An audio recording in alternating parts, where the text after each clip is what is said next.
आत्ता आपलं cardiac output बघून झालेलं आहे. आता इथून पुढे जे आपण बघणार आहे ते फिजिओलॉजिकल बेसिस ऑफ ECG. म्हणजे ECGचं जे फिजिओलॉजिकल काही जे कन्सेप्ट्स आहेत ते कळाल्याशिवाय तुम्हाला ECG कळणार नाही. आणि ते कन्सेप्ट बघितल्यानंतर मग आपण ECG म्हणजे काय आणि तो कसा आपण इंटरप्रिट करायचा, त्याच्यात कुठले वेव्ज आहेत, कुठले सेगमेंट्स आहेत ते आता बघणार आहोत.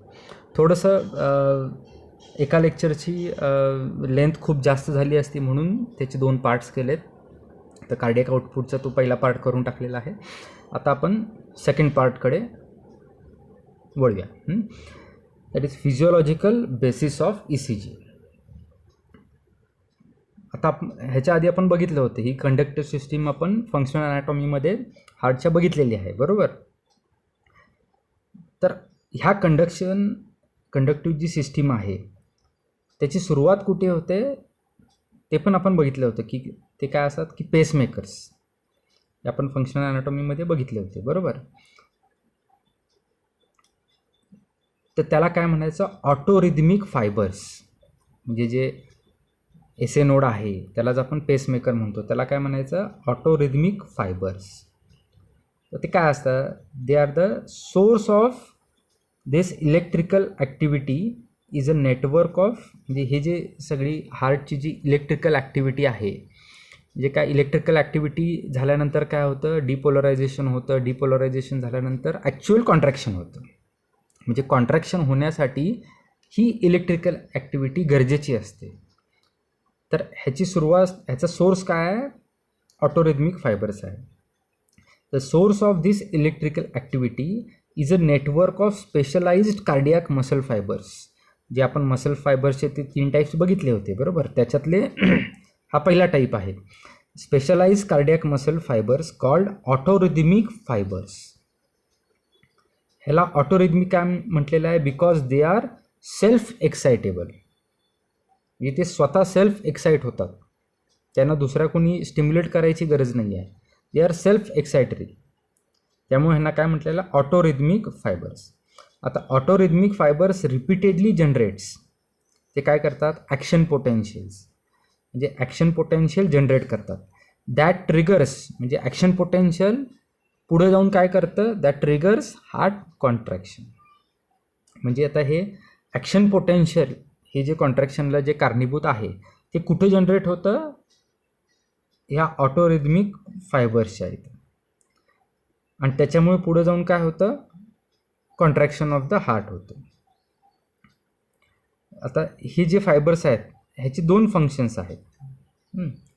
तर they act as a pacemaker. म्हणजे setting the rhythm of electrical excitation that causes the contraction of heart. म्हणजे हे काय होतं की पेस, त्याचा जो स्पीड आहे हार्टचा, किती स्पीडनं ॲक्शन, जेवढ्या फ्रिक्वेंटली हे ॲक्शन पोटेन्शियल डेव्हलप करणार तेवढ्या फ्रिक्वेंटली हार्ट पंप होणार. म्हणजे जो हार्ट रेट आहे तो कोण डिसाईड करणार आहे, तर हे जे फायबर्स आहेत ऑटोरिदमिक फायबर्स. त्यामुळं हे हार्ट रेट डिसाईड करत असल्यामुळे त्यांना काय म्हणतात, पेसमेकर असं पण म्हणतात. आणि दुसरं काय काम करतात, they form the cardiac conductive system that is a network of specialised cardiac muscle fibre that provide a path for each cycle of cardiac excitation to progress through the heart. The conductive system ensures that the cardiac chambers become stimulated to contract in a coordinated manner which makes the heart an effective pump. म्हणजे आता ते दुसरं काम काय करतात की हा जो ॲक्शन पोटेन्शियल आहे जो जनरेट झालेला आहे SA नोडला, त्याचं कंडक्शन करणं वेगवेगळ्या चेंबर्सकडे हार्टच्या, हे पण काम करतं. आणि ते अशा प्रकारे करतं की ॲट अ टाईम, एका वेळेस सगळीकडे ते पोचत नाही. वेल कोऑर्डिनेटेड ही सगळी सिस्टीम असते. जर सगळीकडे 4 कप्प्यांमध्ये एका वेळेसच मेसेज गेला, हे इलेक्ट्रिकल ॲक्टिव्हिटी पोचली आणि त्याच्यानंतर ॲट अ टाईम 4 कप्पे कॉन्ट्रॅक्ट झाले, तर ते पंप म्हणून काम करणारच नाही. कारण 4 कप्पे ॲट अ टाईम कॉन्ट्रॅक्ट झाले तर वेंट्रिकल्समध्ये पंप करायला सगळ्या बॉडीमध्ये ब्लड फिल झालेलंच नसणार आहे, बरोबर. त्यामुळं पहिला वरचे 2 ॲट्रियम कॉन्ट्रॅक्ट होतात आणि मग वरचे 2 ॲट्रियम कॉन्ट्रॅक्ट झाल्यावर खाली ब्लड फिल केलं जातं वेंट्रिकल्समध्ये.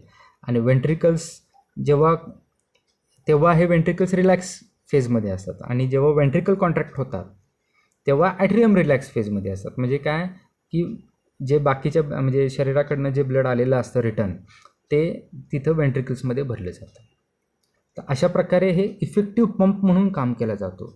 कधी हे जर कोऑर्डिनेटेड ॲक्टिव्हिटी असेल तर, जर ॲट अ टाईम चारही चेंबर्स कॉन्ट्रॅक्ट झाले तर अशा प्रकारे हे इफेक्टिव्ह पंप म्हणून काम करणार नाही हार्ट, बरोबर.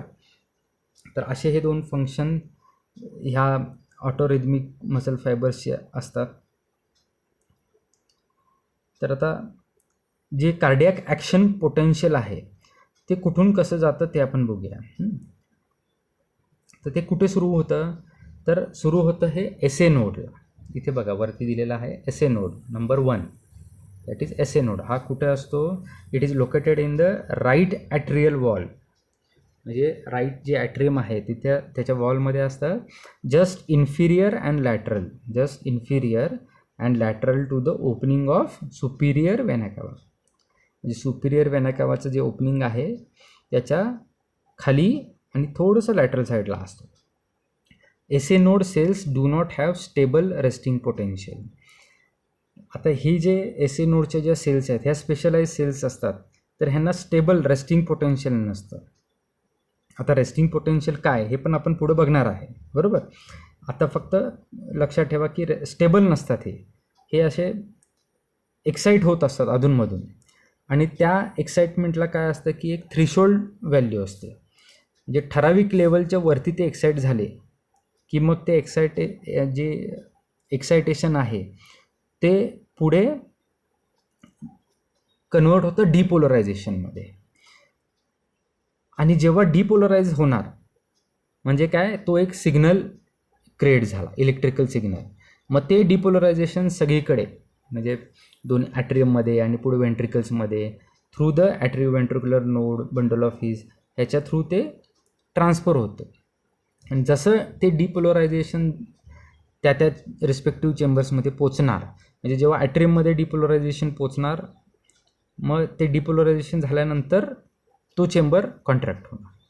जेव्हा वेंट्रिकल्समध्ये डिपोलरायझेशन पोचेल त्याच्यानंतर वेंट्रिकल्स कॉन्ट्रॅक्ट होतात, बरोबर. म्हणजे काय इथं काय असतं, SA नोड काय असतात की ते सेल्फ एक्सायटरी असतात, स्टेबल नसतं. त्याचं जे पोटेन्शियल आहे इलेक्ट्रिकल पोटेन्शियल ते स्टेबल नसतं. रेस्टिंग पोटेन्शियल ते कायम कमी जास्त होत असतं. आणि जेव्हा एक थ्रेशोल्ड व्हॅल्यू असते त्याच्यावरती जेव्हा ते किंवा थ्रेशोल्ड व्हॅल्यूला जेव्हा ते टच होतं त्याच्यानंतर ते फास्ट पोटेन्शियल चेंज होऊन डिपोलरायझेशन होतं. आणि डिपोलरायझेशन जेव्हा होतं तेव्हा मग आपण काय म्हणतो की एक इलेक्ट्रिकल सिग्नल जनरेट झाला. आणि तो इलेक्ट्रिकल जो जनरेट झालेला सिग्नल आहे मग तो पुढे काय होतो, कंडक्ट होतो ॲट्रियम आणि वेंट्रिकल्समध्ये. आणि जिथे जिथे तो इलेक्ट्रिकल सिग्नल म्हणजे डिपोलरायझेशन पसरणार तिथल्या चेंबरचं किंवा तिथल्या पार्टचं तिथल्या मसल फायबर्सचं कॉन्ट्रॅक्शन होणार. आता सगळ्या म्हणजे ॲट्रियमच्या सगळ्या मसल्स फायबर्सचं एका वेळेस कॉन्ट्रॅक्शन झालं तर काय होणार आहे, ते चेंबर म्हणजे ॲट्रियम कॉन्ट्रॅक्ट होणार आहे. सिमिलरली वेंट्रिकल्समध्ये असं होणार आहे, बरोबर. अशा प्रकारे SA नोडमध्ये पेसमेकर पोटेन्शियल क्रिएट होतं. आता हे जे पोटेन्शियल आहे तर हे काय होतं, प्रोपगेट होतं सगळ्या ॲट्रियममध्ये. आणि त्यासोबतच कुठे प्रोपोगेट होतं, ॲट्रियो वेंट्रिक्युलर नोडमध्ये. म्हणजे आता हे जे इम्पल्स आहे ह्या SA नोडमधनं ॲट्रियममध्ये तर डायरेक्ट जातो, हे जे इथे ॲरोज दिलेले आहेत ते, बरोबर. पण वेंट्रिकल्समध्ये ते पास होऊ शकत नाहीत कारण मध्ये काय आहे, फायबर्स आहेत, हे जे वॉल्स आहेत त्याचं फायबरस स्ट्रक्चर असल्यामुळं ते जे इम्पल्स आहेत ते वेंट्रिकल्समध्ये ट्रान्सफर होत नाहीत. लक्षात आलं. मग ते काय होतं की तो जो इम्पल्स आहे तो कुठे जातो, त्यासाठी काय सिस्टीम केलेली आहे, वेंट्रिकल्समध्ये इम्पल्स पोचवण्यासाठी मध्ये काय आहे, ॲट्रियो वेंट्रिक्युलर नोड. त्या AV नोडला तो सिग्नल येतो. आता AV नोडचं सिस्टीम म्हणजे त्याचं जे स्ट्रक्चर आहे ते अशा प्रकारे आहे की त्याच्यात हे जे कंडक्शन आहे इम्पल्सचं, तर ते स्लो होतं, म्हणजे त्याचं स्पीड खूप कमी आहे. त्याच्यामुळं काय होतं की एक डिले केला जातो इथे ए व्ही नोडमध्ये. म्हणजे काय की इथे एस ए नोडपासून जे जनरेट झालेला आहे इलेक्ट्रिकल इम्पल्स ह्या ॲट्रियममध्ये लगेच पसरतो आणि ॲट्रिया कॉन्ट्रॅक्ट होतात. पण तेच ह्या एस ए नोडमधनं पण ए व्ही नोडला पण इम्पल्स लगेच जातो, पण इथून पुढे ए व्ही नोडमधून जो पुढे इम्पल्स जाणार आहे तो स्लो जातो, किंवा ह्या ए व्ही नोडमध्ये काय आहे की एक पॉज घेतल्यासारखा होतो, म्हणजे डिले केला जातो तिथे सिग्नल. का? कारण ॲट्रियल कॉन्ट्रॅक्शन हे पूर्ण होण्यासाठी इथं डिले केला जातो. म्हणजे ॲट्रियल कॉन्ट्रॅक्शन जोपर्यंत होते तोपर्यंत इथं हा जो सिग्नल आहे तो हळूहळू पास होतो वेंट्रिकल्समध्ये, आणि जसं ॲट्रियल कॉन्ट्रॅक्शन पूर्ण होणार तसं लगेच म्हणजे म्हणजे हे कसं सायमल्टेनियसली गोष्टी होतात. म्हणजे ॲट्रियल कॉन्ट्रॅक्शन इकडे होत आहे, त्याच दरम्यान हे जे ए व्ही नोडमधनं सिग्नल हळूहळू पुढे पास झालेला असतो, आणि जसं ॲट्रियल कॉन्ट्रॅक्शन पूर्ण होईल लगेच पुढे वेंट्रिकल्समध्ये ते इलेक्ट्रिकल इम्पल्स पोचवला जातो आणि लगेचच पुढे वेंट्रिकल कॉन्ट्रॅक्शन तयार होतं. म्हणजे हा ॲट्रियल कॉन्ट्रॅक्शन होण्यापुरता जो डिले व्हायला पाहिजे या सिग्नल सिस्टीममध्ये, तर तो कोण प्रोव्हाइड करतं? ती सिस्टीम ही ॲट्रिओव्हेंट्रिक्युलर नोड प्रोव्हाइड करते. ह्याच्यामुळे तो डिले होतो सिग्नल पोचण्यामध्ये.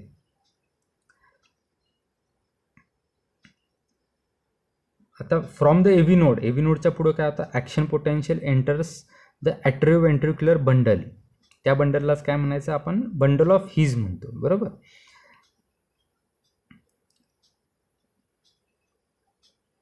तिथून पुढे काय होतं की राईट आणि त्या बंडल ऑफ हीजचे काय आहेत? राईट आणि लेफ्ट बंडल ब्रँचेस होतात. राईट आणि लेफ्ट बंडल ब्रँचेस होतात.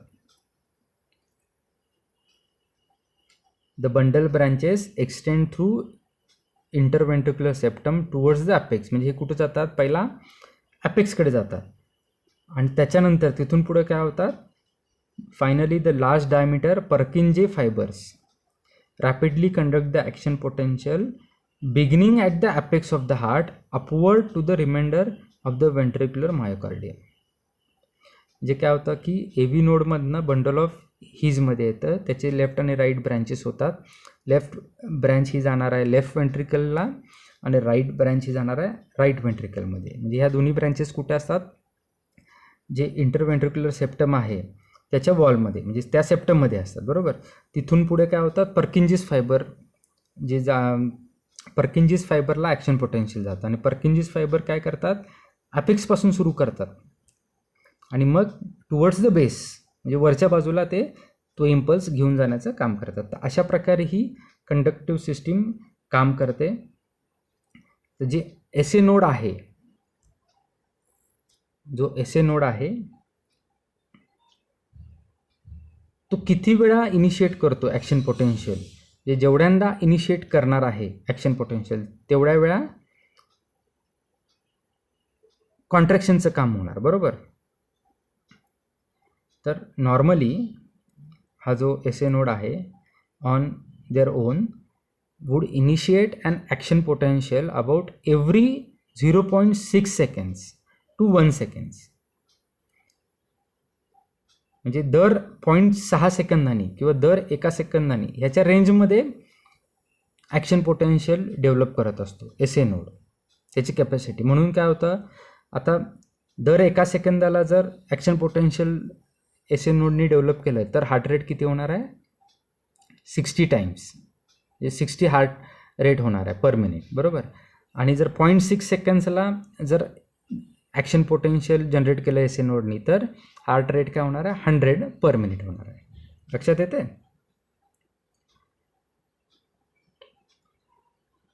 आता ह्याच्यामध्ये पण एक मजा आहे बघा. म्हणजे आता एस ए नोड आहे, ए व्ही नोड बघितलेला आहे, आणि त्याच्यासोबत आपण बंडल ऑफ हीज आणि पर्किंजिस फायबर बघितलेले आहे. तर हे सगळे जे फायबर्स आहेत ते स्वतः हे ॲक्शन पोटेन्शियल जनरेट करू शकत असतात. म्हणजे प्रत्येकात कॅपॅसिटी असते, पण सगळ्यात जास्त कॅपॅसिटी कुणामध्ये असते? एस ए नोडमध्ये असते. ती किती आहे 60 to 100 टाइम्स पर मिनिट. तेच ए व्ही नोडची पण कॅपॅसिटी आहे सेल्फ जनरेशनची ॲक्शन पोटेन्शियल, तर ती किती आहे कॅपॅसिटी ए व्ही नोडची आहे 40 to 60 टाइम्स पर मिनिट. आणि जे ए व्ही बंडल आहे किंवा बंडल ऑफ हीज आहे आणि पर्किंजेस फायबर जे आहेत त्याची कॅपॅसिटी आहे 20 to 40 टाइम्स पर मिनिट. आता नॉर्मली काय होतं की नॉर्मली आपल्या हार्टमध्ये काय आहे की जो कंट्रोल आहे म्हणजे हार्ट बीट्स ह्याचा स्पीड कोण ठरवत असतं एस ए नोड. कारण का की ए V node action potential generate करायच्या आधीच काय होतं एस ए नोडमधनं जनरेट झालेलं ॲक्शन पोटेन्शियल तिथं पोचलेलं असतं, त्यामुळे ते काय होतात सप्रेस होतात. बाकीचे A V node bundle of His Purkinje's fibre हे सप्रेस होतात, त्यामुळे ते काय काम करतात जनरेशनचं काम करत नाहीत. नॉर्मली ते काय करतात फक्त कंडक्शनचं काम करतात. ॲक्शन पोटेन्शियल जनरेशनचं नॉर्मली कोण काम करतं एस ए नोड. पण इन केस समजा एस ए नोड एखाद्या डिसीजमध्ये बिघडला किंवा त्याचं फंक्शनिंग बंद झालं म्हणजे काम करेना झालं तर काय होणार आहे अशा वेळेस ते काम कुणाकडे येतं सेकंड फास्टेस्ट कोण आहे ए व्ही नोड म्हणजे ॲट्रिओव्हेंट्रिक्युलर नोड आहे. मग तो ॲक्शन पोटेन्शियल जनरेट करायला लागतो आणि त्याचा स्पीड काय आहे 40 to 60 टाइम्स पर मिनिट. म्हणजे जर ए व्ही नोड जनरेट करत असेल ॲक्शन पोटेन्शियल आणि त्याचं प्रोपागेशन होऊन मग हार्ट पंपिंग होत असेल तर हार्ट रेट काय राहणार आहे 40 to 60 पर मिनिट.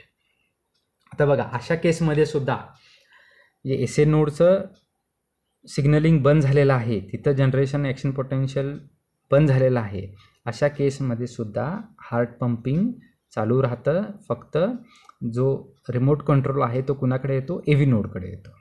त्याच्यामुळं 40 to 60 हार्ट रेट मेंटेन केला जातो.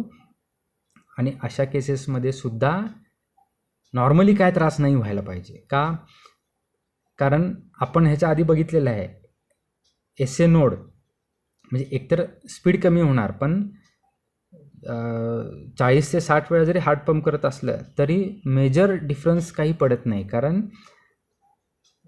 एस ए नोड आणि ए व्ही नोडमध्ये काय राहतं वरचा ॲट्रिया कॉन्ट्रॅक्शन म्हणजे ॲट्रिया हे दोन चेंबर्स येतात बरोबर. तर एस ए नोडचं फंक्शनिंग बंद झालं तर काय होणार आहे ॲट्रियामध्ये डिपोलरायझेशन होणार नाही आणि ॲट्रियल कॉन्ट्रॅक्शन होणार नाही. पण ए व्ही नोडमध्ये सिग्नल तयार होतो आहे आणि मग पुढे कंडक्ट होते म्हणजे वेंट्रिकल्स तर पंप होत आहेत बरोबर, म्हणजे वेंट्रिकल कॉन्ट्रॅक्शन व्हायला लागलेलं आहे. मग अशा वेळेस काय होतं की जे ॲट्रियल कॉन्ट्रॅक्शन बंद पडतं अशा केसेसमध्ये. पण ॲट्रियल कॉन्ट्रॅक्शनमध्ये आपण जे कार्डियक सायकलमध्ये बघितलेलं आहे किती % ऑफ ब्लड ढकललं जातं ओन्ली 10%.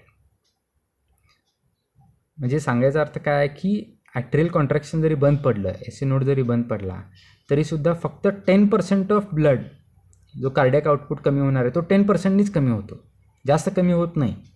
त्यामुळे नॉर्मल लाईफस्टाईलमध्ये नॉर्मल सिच्युएशनमध्ये एवढा फरक पडत नाही.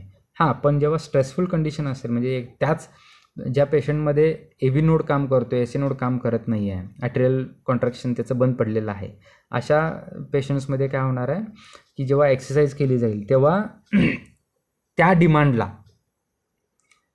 ऑक्सिजन डिमांडला तेवढं हार्ट सफिशियंटली सप्लाय करू शकणार नाही ब्लड, मग त्याला त्रास होणार त्या कंडिशन्समध्ये. पण नॉर्मल लाईफस्टाईलला म्हणजे नॉर्मल जे वर्किंग आहे फंक्शनिंग आहे त्याला काय एवढा प्रॉब्लेम येणार नाही.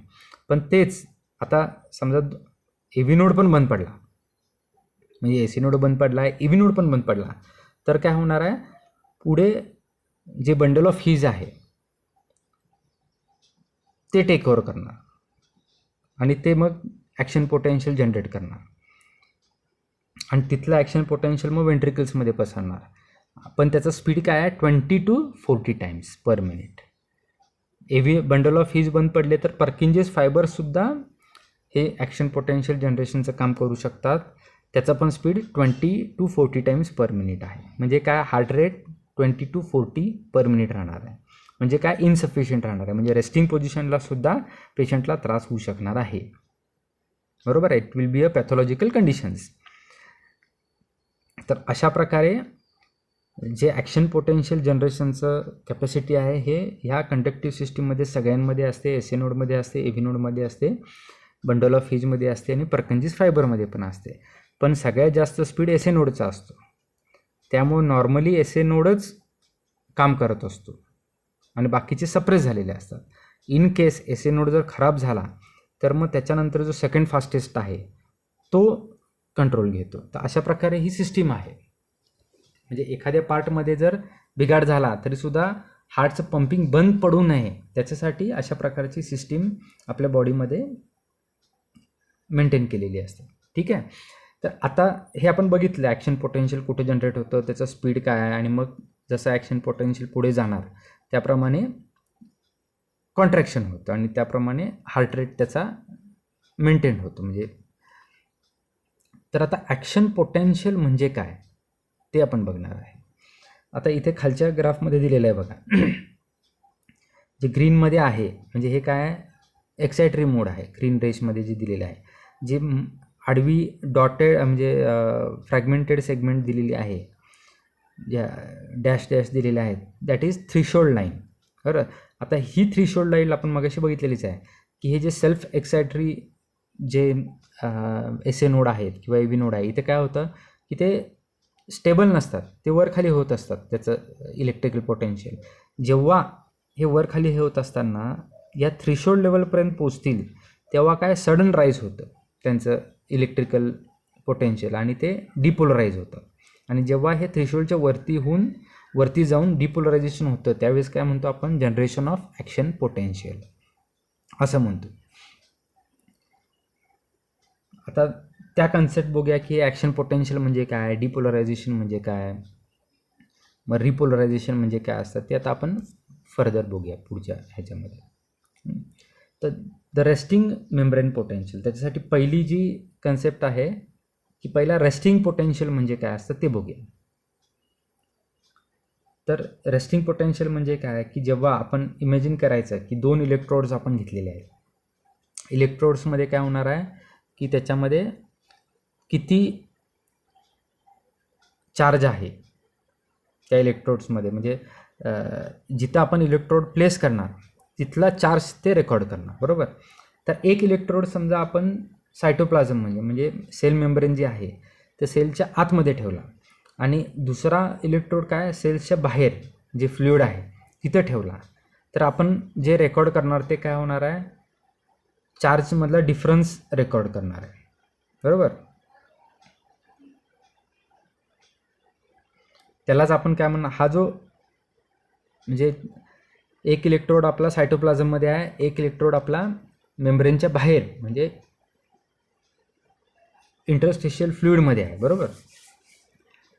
तर आता जे आपण हे समजा जे सेलच्या आत जे सायटोप्लाझम आहे तिथला जो इलेक्ट्रिकल चार्ज आपण रेकॉर्ड केला दॅट इज पोटेन्शियल, आणि बाहेरचं पण पोटेन्शियल दुसऱ्या इलेक्ट्रोडने घेतलं, तर आपण काय रेकॉर्ड करणार, ह्या दोन्हीमधला डिफरन्स रेकॉर्ड करणार. ह्या डिफरन्सला आपण काय म्हणतो, व्होल्टेज. बरोबर. दोन इलेक्ट्रोड्समधला जो डिफरन्स आपण मोजणार आहे त्याला म्हणणार आपण व्होल्टेज. आणि द इलेक्ट्रिकल पोटेन्शियल डिफरन्स म्हणजे हा जो आत एक असणार आहे बाहेर एक असणार आहे ह्याचा डिफरन्स असणार आहे त्याला आपण काय म्हणणार, मेम्ब्रेन पोटेन्शियल. ह्याला काय आपण म्हणणार, मेम्ब्रेन पोटेन्शियल. आता रेस्टिंग पोझिशनला म्हणजे जेव्हा आता पर्टिक्युलरली हार्टमध्ये जर बघितलं आपण, जेव्हा एस ए नोडचं आपण बघितलं, बरोबर, तर त्या एस ए नोडमध्ये त्या ज्या सेल्स आहेत ज्या स्पेशलाइज सेल्स त्याच्या आतमधलं जे व्होल्टेज असणार आहे आणि त्या सेल्सच्या बाहेरमधलं जे व्होल्टेज असणार आहे त्याचा जो डिफरन्स आहे त्याला आपण काय म्हणणार आहे, मेम्ब्रेन पोटेन्शियल म्हणणार. आता हे जे रेस्टिंग स्टेजला जेव्हा रेस्टिंग फेजमध्ये जेव्हा ते सेल्स आहेत तर त्या पोटेन्शियलला आपण काय म्हणणार आहे, रेस्टिंग मेम्ब्रेन पोटेन्शियल. लक्षात येते. म्हणजे आतलं जे चार्ज असणार आहे इलेक्ट्रिकल आणि बाहेरचा जो चार्ज आहे ह्याच्यातला डिफरन्स म्हणजे मेम्ब्रेन पोटेन्शियल म्हणणार आपण त्याला. आणि रेस्टिंग पोझिशनला हा जो डिफरन्स असणार आहे त्याला आपण म्हणणार आहे रेस्टिंग मेम्ब्रेन पोटेन्शियल. आता हा वेगवेगळ्या टिश्यूमध्ये वेगवेगळा असतो. म्हणजे त्याचं जे स्केलेटल मसल्समध्ये वेगळा असणार आहे तो डिफरन्स, हार्ट मसल्समध्ये वेगळा असणार आहे, न्यूरॉन्समध्ये वेगळा असतो, इरिथ्रोसाइट्स म्हणजे रेड सेल्समध्ये पण वेगळा असतो. आता हे कशावरनं डिसाईड होतं की आतमधला किती चार्ज असणार आहे आणि बाहेरमधला किती चार्ज असणार आहे? तर हे काय असतं की ते सेल मेम्ब्रेनच्या म्हणजे सेल मेम्ब्रेनच्या अलीकडे म्हणजे त्या सेलमध्ये किती पॉझिटिव्हली चार्ज आयन्स आहेत आणि किती निगेटिव्हली चार्ज आयन्स आहेत ह्याचं ॲडिशन आणि सबस्ट्रॅक्शनवर आतला चार्ज ठरतो.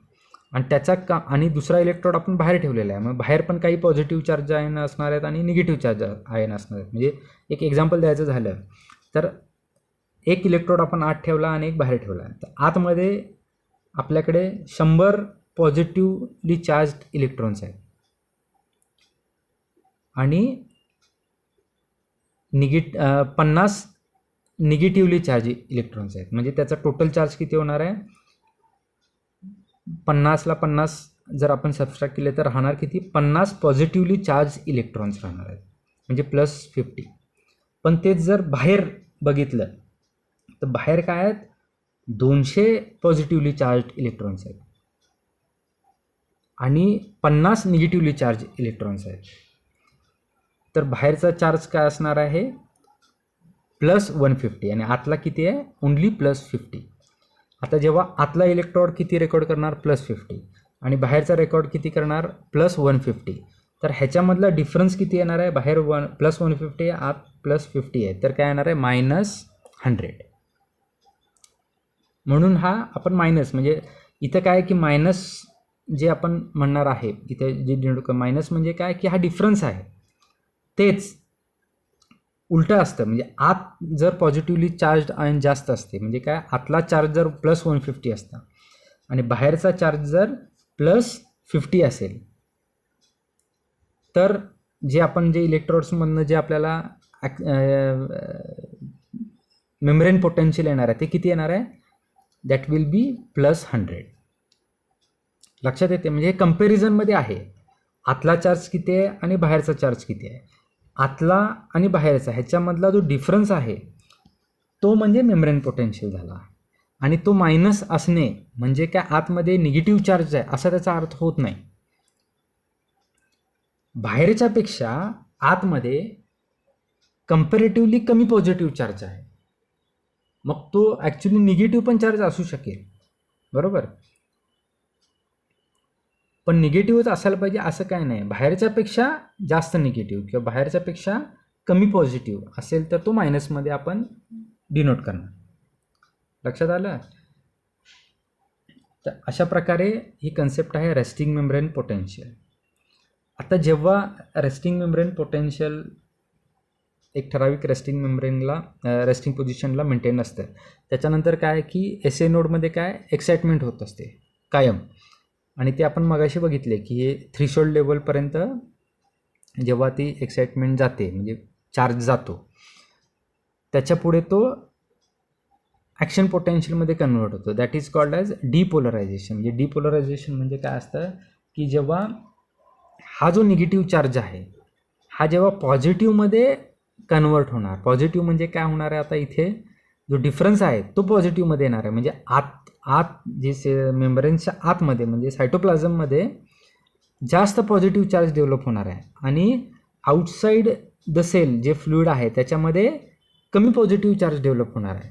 किंवा आतमध्ये पॉझिटिव्ह चार्ज आणि बाहेर निगेटिव्ह चार्ज डेव्हलप झाला तर त्याला काय म्हणणार आपण? डिपोलरायझेशन. आणि जेव्हा हे डिपोलरायझेशन होतं त्याच्यानंतर मग कॉन्ट्रॅक्शन होतं. ते पण बघणार आहे आपण डिटेल पुढे की ॲक्च्युली डिपोलरायझेशनमुळे कॉन्ट्रॅक्शन कसं होतं ते. आता हे डिपोलरायझेशन झालेलं आहे, मग परत रेस्टिंग पोझिशनला यायला काय होतं? परत जो बाहेर पॉझिटिव्ह चार्ज होता, आत निगेटिव्ह चार्ज होता, त्याचं कन्व्हर्जन झालं काय, आतमध्ये पॉझिटिव्ह आला आणि बाहेर निगेटिव्ह गेला, त्याला म्हटलं आपण डिपोलरायझेशन. तिथून परत जे रेस्टिंग पोझिशनला येण्याची जी प्रोसेस आहे त्याला म्हणतो आपण repolarisation. That will be called as a repolarisation. म्हणजे काय, परत आतमध्ये निगेटिव्ह चार्ज डेव्हलप होतो आणि बाहेर कम्पॅरेटिव्हली पॉझिटिव्ह चार्ज डेव्हलप होतो. म्हणजे एकमेकांच्या कम्पॅरिझनमध्ये आहे. आतला चार्ज किती आहे, बाहेरचा चार्ज किती आहे. आणि आतला चार्ज आणि बाहेरचा चार्ज म्हणजे हा चार्ज कसा डिसाईड करतो की म्हणजे आता आतमधला चार्ज निगेटिव्ह असेल टोटल, म्हणजे काय की तिथे निगेटिव्हली चार्ज आयन जास्त असणार आहेत पॉझिटिव्हली चार्ज आयनपेक्षा. हा झाला इंडिव्हिज्युअल आतला चार्ज. पण जेव्हा आपण डिफरन्स बघतोय म्हणजे मेम्ब्रेन पोटेन्शियल जेव्हा काउंट करतो, मोजतो, तेव्हा काय की मेम्ब्रेन पोटेन्शियल निगेटिव्ह असेल म्हणजे काय, आतमध्ये निगेटिव्ह चार्ज आहे असं नाही आहे. तर मेम्ब्रेन पोटेन्शियल म्हणजे काय की आतमधला चार्ज हा बाहेरच्या चार्जसोबत कम्पेअर केला जातो. आणि इन केस ऑफ आतमध्ये जर निगेटिव्ह चार्ज असेल आणि बाहेर पॉझिटिव्ह चार्ज असेल तर डेफिनेटली जो डिफरन्स आहे मेम्ब्रेन पोटेन्शियल हा निगेटिव्ह येणार आहे. पण आतमध्ये जर कमी पॉझिटिव्ह चार्ज असेल आणि बाहेर जास्त पॉझिटिव्ह चार्ज असेल तरीसुद्धा मेम्ब्रेन पोटेन्शियल निगेटिव्हमध्येच येणार आहे. आणि मेम्ब्रेन पोटेन्शियल हे पॉझिटिव्हमध्ये कधी येणार आहे, म्हणजेच त्याला आपण काय म्हणतो, डिपोलरायझेशन. बरोबर. हे कधी होणार आहे, आतमध्ये जर कमी निगेटिव्ह चार्ज असेल आणि बाहेरमध्ये जास्त निगेटिव्ह चार्ज असेल, किंवा आतमध्ये पॉझिटिव्ह चार्ज असेल आणि बाहेर निगेटिव्ह चार्ज असेल. म्हणजे अजून एका कंडिशनमध्ये कधी होणार आहे की आतमध्ये जास्त पॉझिटिव्ह चार्ज असणार आहे आणि त्या मेम्ब्रेनच्या बाहेर म्हणजे बाहेर इंटरस्टिशियल फ्लुइडमध्ये कमी पॉझिटिव्ह चार्ज असणार आहे. तर ह्या तिन्ही कंडिशन्समध्ये काय होणार आहे, मेम्ब्रेन पोटेन्शियल हा पॉझिटिव्हमध्ये येणार आहे. That will be called as a depolarisation. Resting membrane potential, त्यानंतर काय बघितलेलं आपण, डिपोलरायझेशन. आणि मग त्याचं डिपोलरायझेशनमधून परत रेस्टिंग पोटेन्शियलकडे जे रिटर्न येतो त्याला म्हणणार आपण रिपोलरायझेशन. आणि कधी कधी काय होतं की जे रेस्टिंग मेम्ब्रेन पोटेन्शियल आहे जे निगेटिव्हमध्ये असतं, कधी कधी त्यापेक्षा जास्त निगेटिव्ह चार्ज आतमध्ये डेव्हलप होतो. त्याला काय म्हणणार आपण, हायपरपोलरायझेशन. त्याला म्हणायचं हायपरपोलरायझेशन. ठीक आहे. आता डिटेलमध्ये बघूया ॲक्शन पोटेन्शियल.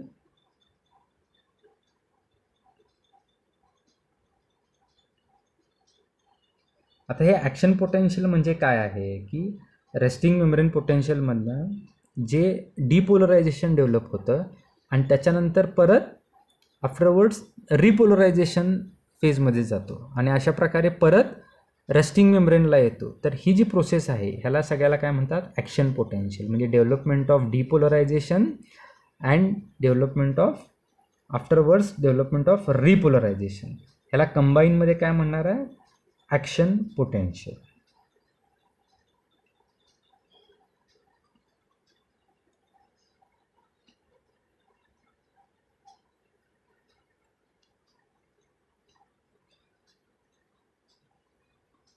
आता काय इव्हेंट्स होतात, म्हणजे हे डिपोलरायझेशन का होतं आणि रिपोलरायझेशन का होतं, तर स्पेसिफिकली कार्डियक मसल फायबर्समध्ये त्याचं आपण डिटेलिंग बघूया. तर आपण सेल किंवा म्हणजे सेलच्या बेसिक स्ट्रक्चरमध्ये बघितलं होतं की सेलमध्ये जे आयन एक्सचेंज होतो तो कशा प्रकारे होतो, ते ठराविक चॅनल्स असतात.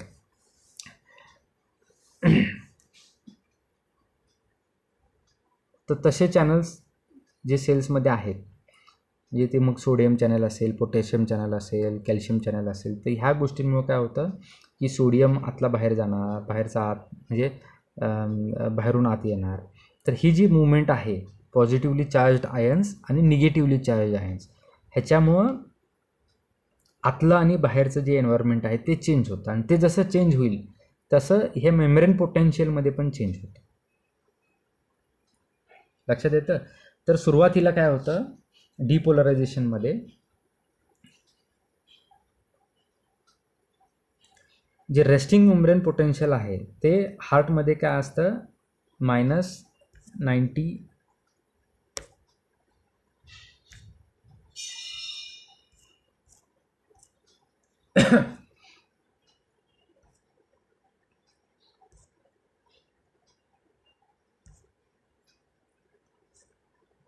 बहुतेक ती स्लाईड इथं आलेली नाही आहे.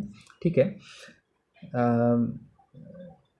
जे आपण आता आधी रेस्टिंग मेम्ब्रेन पोटेन्शियल बघितलेलं आहे, तर ते किती असतं ते एक बघून घेऊया आपण. तर ते स्केलेटल मसल सेल असेल तर तिथे काय असतं, -95 मिलीव्होल्ट MV. स्मूथ मसल सेल्समध्ये किती असतं, -50 MV. न्यूरॉन्समध्ये किती असतं, -70 MV. इरेथ्रोसाइट्समध्ये किती असतं, -12 MV. आणि कार्डियाक कॉन्ट्रॅक्टाईल मसल फायबरमध्ये किती असतं, -90 MV. म्हणजे आता आपण जे हे इथं एक्झाम्पल बघणार आहे ॲक्शन पोटेन्शियल, तर हे आपण कशामध्ये बघतोय, कार्डियाक कॉन्ट्रॅक्टाईल मसल फायबरमध्ये. तर इथे रेस्टिंग मेम्ब्रेन पोटेन्शियल म्हणजे स्टार्टिंग कितीला होणार आहे, -90 MV. म्हणजे इथं जे लेफ्ट साईडला जो ॲक्सिस दिलेला आहे तिथं काय दिलेलं आहे बघा, मेम्ब्रेन पोटेन्शियल कंसात काय दिलेलं आहे, MV. आणि इथं -100 पासून +20 पर्यंत दिलेलं आहे. तर इथं स्टार्ट कुठून होणार, -90 MV. तर इथे -90 MVच का, कारण इथलं रेस्टिंग मेम्ब्रेन पोटेन्शियल -90 MV आहे. म्हणजे काय, -90 म्हणजे काय, की आतमध्ये आणि बाहेरच्या मधला डिफरन्स जो आहे चार्जमधला हा 90 आहे. तो जास्त, म्हणजे आता हे -90 MV कसं येणार आहे, तर आतमधला समजा चार्ज सेलच्या 100 असेल, पॉझिटिव्ह 100 चार्ज असेल, आणि त्या सेलच्या बाहेर पॉझिटिव्ह 190 चार्ज असेल, तर हे मेम्ब्रेन पोटेन्शियल किती होणार आहे, -90 MV. और दुसरं एक्झाम्पल द्यायचं झालं तर आतमध्ये -80 चार्ज असेल, आतमध्ये जर -80 चार्ज असेल आणि त्या सेलच्या बाहेर चार्ज असेल +10 चार्ज असेल, तर ह्याच्यातला डिफरन्स किती येणार आहे, -90 MV. म्हणजे इथे जो मेम्ब्रेन पोटेन्शियल मायनसमध्ये इथे जे दिलेलं आहे ते म्हणजे आतला निगेटिव्ह चार्ज आहे असा अर्थ होत नाही आहे. तर इथे मायनस म्हणजे काय आहे, की बाहेरच्यापेक्षा कमी, आणि इथे जर पॉझिटिव्ह आलं मेम्ब्रेन पोटेन्शियल म्हणजे काय, की आतमध्ये बाहेरच्यापेक्षा जास्त पॉझिटिव्ह चार्ज आहे, असा त्याचा अर्थ होतो. तर इथे स्टार्टिंग काय आहे, कार्डियाक कॉन्ट्रॅक्टाईल मसल फायबरची -90 MV. आता हे जे एस ए नोडचं एक्झाम्पल आहे त्याच्यामध्ये काय होतात, की सेल्फ एक्सायटेशन होत असतं. तर जेव्हा थ्रेशोल्ड लेवलला जातं तिथून पुढे डिपोलरायझेशन होतं. आता डिपोलरायझेशनमध्ये काय होतं ते आपण बघूया. When a contractile fiber is brought to the threshold by an action potential from neighboring fibers, जे voltage gated fast sodium channels आहेत, जे थ्रेशोल्ड लेवलला पर्यंत जेव्हा एक्साइटमेंट जाते तेव्हा काय होतं, की व्होल्टेज गेटेड जे सोडियम चॅनल्स आहेत हे ओपन होतात. इथे 1 नंबर दिलेला आहे बघा, इथे थ्रेशोल्ड लेवल दिलेली आहे. आता ह्या थ्रेशोल्ड लेवलपर्यंत जेव्हा चार्जेस जाणार तेव्हा काय होणार आहे, जे सोडियम चॅनल्स आहेत ते ओपन होणार व्होल्टेज गेटेड. आता सोडियम चॅनल्स ओपन झाल्यामुळे काय होतं, की these channels allows sodium inflow because the cytosol of the contractile fiber is electrically more negative than interstitial fluid and sodium concentration is higher in interstitial fluid. म्हणजे काय, दोन गोष्टींमुळे होतं. एकतर आतमध्ये काय निगेटिव्ह चार्ज जास्त आहे बाहेरच्यापेक्षा, इंटरस्टिशियल फ्लुइडपेक्षा, आणि इंटरस्टिशियल फ्लुइडमध्ये सोडियमचं जे कॉन्सन्ट्रेशन आहे, सोडियम प्लस आयन्स, ते जास्त आहे, आतमध्ये कमी आहे. ह्या दोन गोष्टींमुळे काय होणार, हे जेव्हा चॅनल्स जे बंद असतात ते थ्रेशोल्ड लेवलला गेल्यामुळे काय होतं, ओपन होतात. ते ओपन झाल्यामुळे काय होतात, बाहेरचे जे सोडियम आयन्स आहेत इंटरस्टिशियल फ्लुइडमध्ये ते सेल्सच्या आतमध्ये एंटर होतात. आता जेवढे सोडियमचे आयन्स आतमध्ये येणार म्हणजे काय होणार आहे, आता सोडियम आपण काय म्हटलेलं प्लस म्हणतोय, म्हणजे काय, की त्याला पॉझिटिव्ह चार्ज आहे. म्हणजे जेवढे सोडियम आतमध्ये येणार तेवढा पॉझिटिव्ह चार्ज हा बाहेरून आतमध्ये येणार. म्हणजे काय होणार आहे, आतमध्ये हळूहळू पॉझिटिव्ह चार्ज डेव्हलप होणार आहे आणि बाहेरचा पॉझिटिव्ह चार्ज कमी होणार आहे. लक्षात येते? मग असं झाल्यामुळं हे फास्ट होतं, रॅपिड डिपोलरायझेशन होतं. म्हणजे काय, हे अशा प्रकारे एकदम फास्ट प्रोसेस झाल्यामुळे काय होणार आहे, बाहेरचे सोडियम आतमध्ये आल्यामुळं आतमध्ये बाहेरच्यापेक्षा जास्त पॉझिटिव्ह चार्ज होणार आहे. आणि एक कंडिशन अशी येणार आहे, एक स्टेज अशी येणार आहे की ह्या फ्लोमुळे काय होणार आहे, बाहेरचा चार्ज कमी होणार आहे आणि आतला चार्ज वाढणार आहे, जास्त पॉझिटिव्ह होणार आहे. त्याला आपण म्हणणार डिपोलरायझेशन.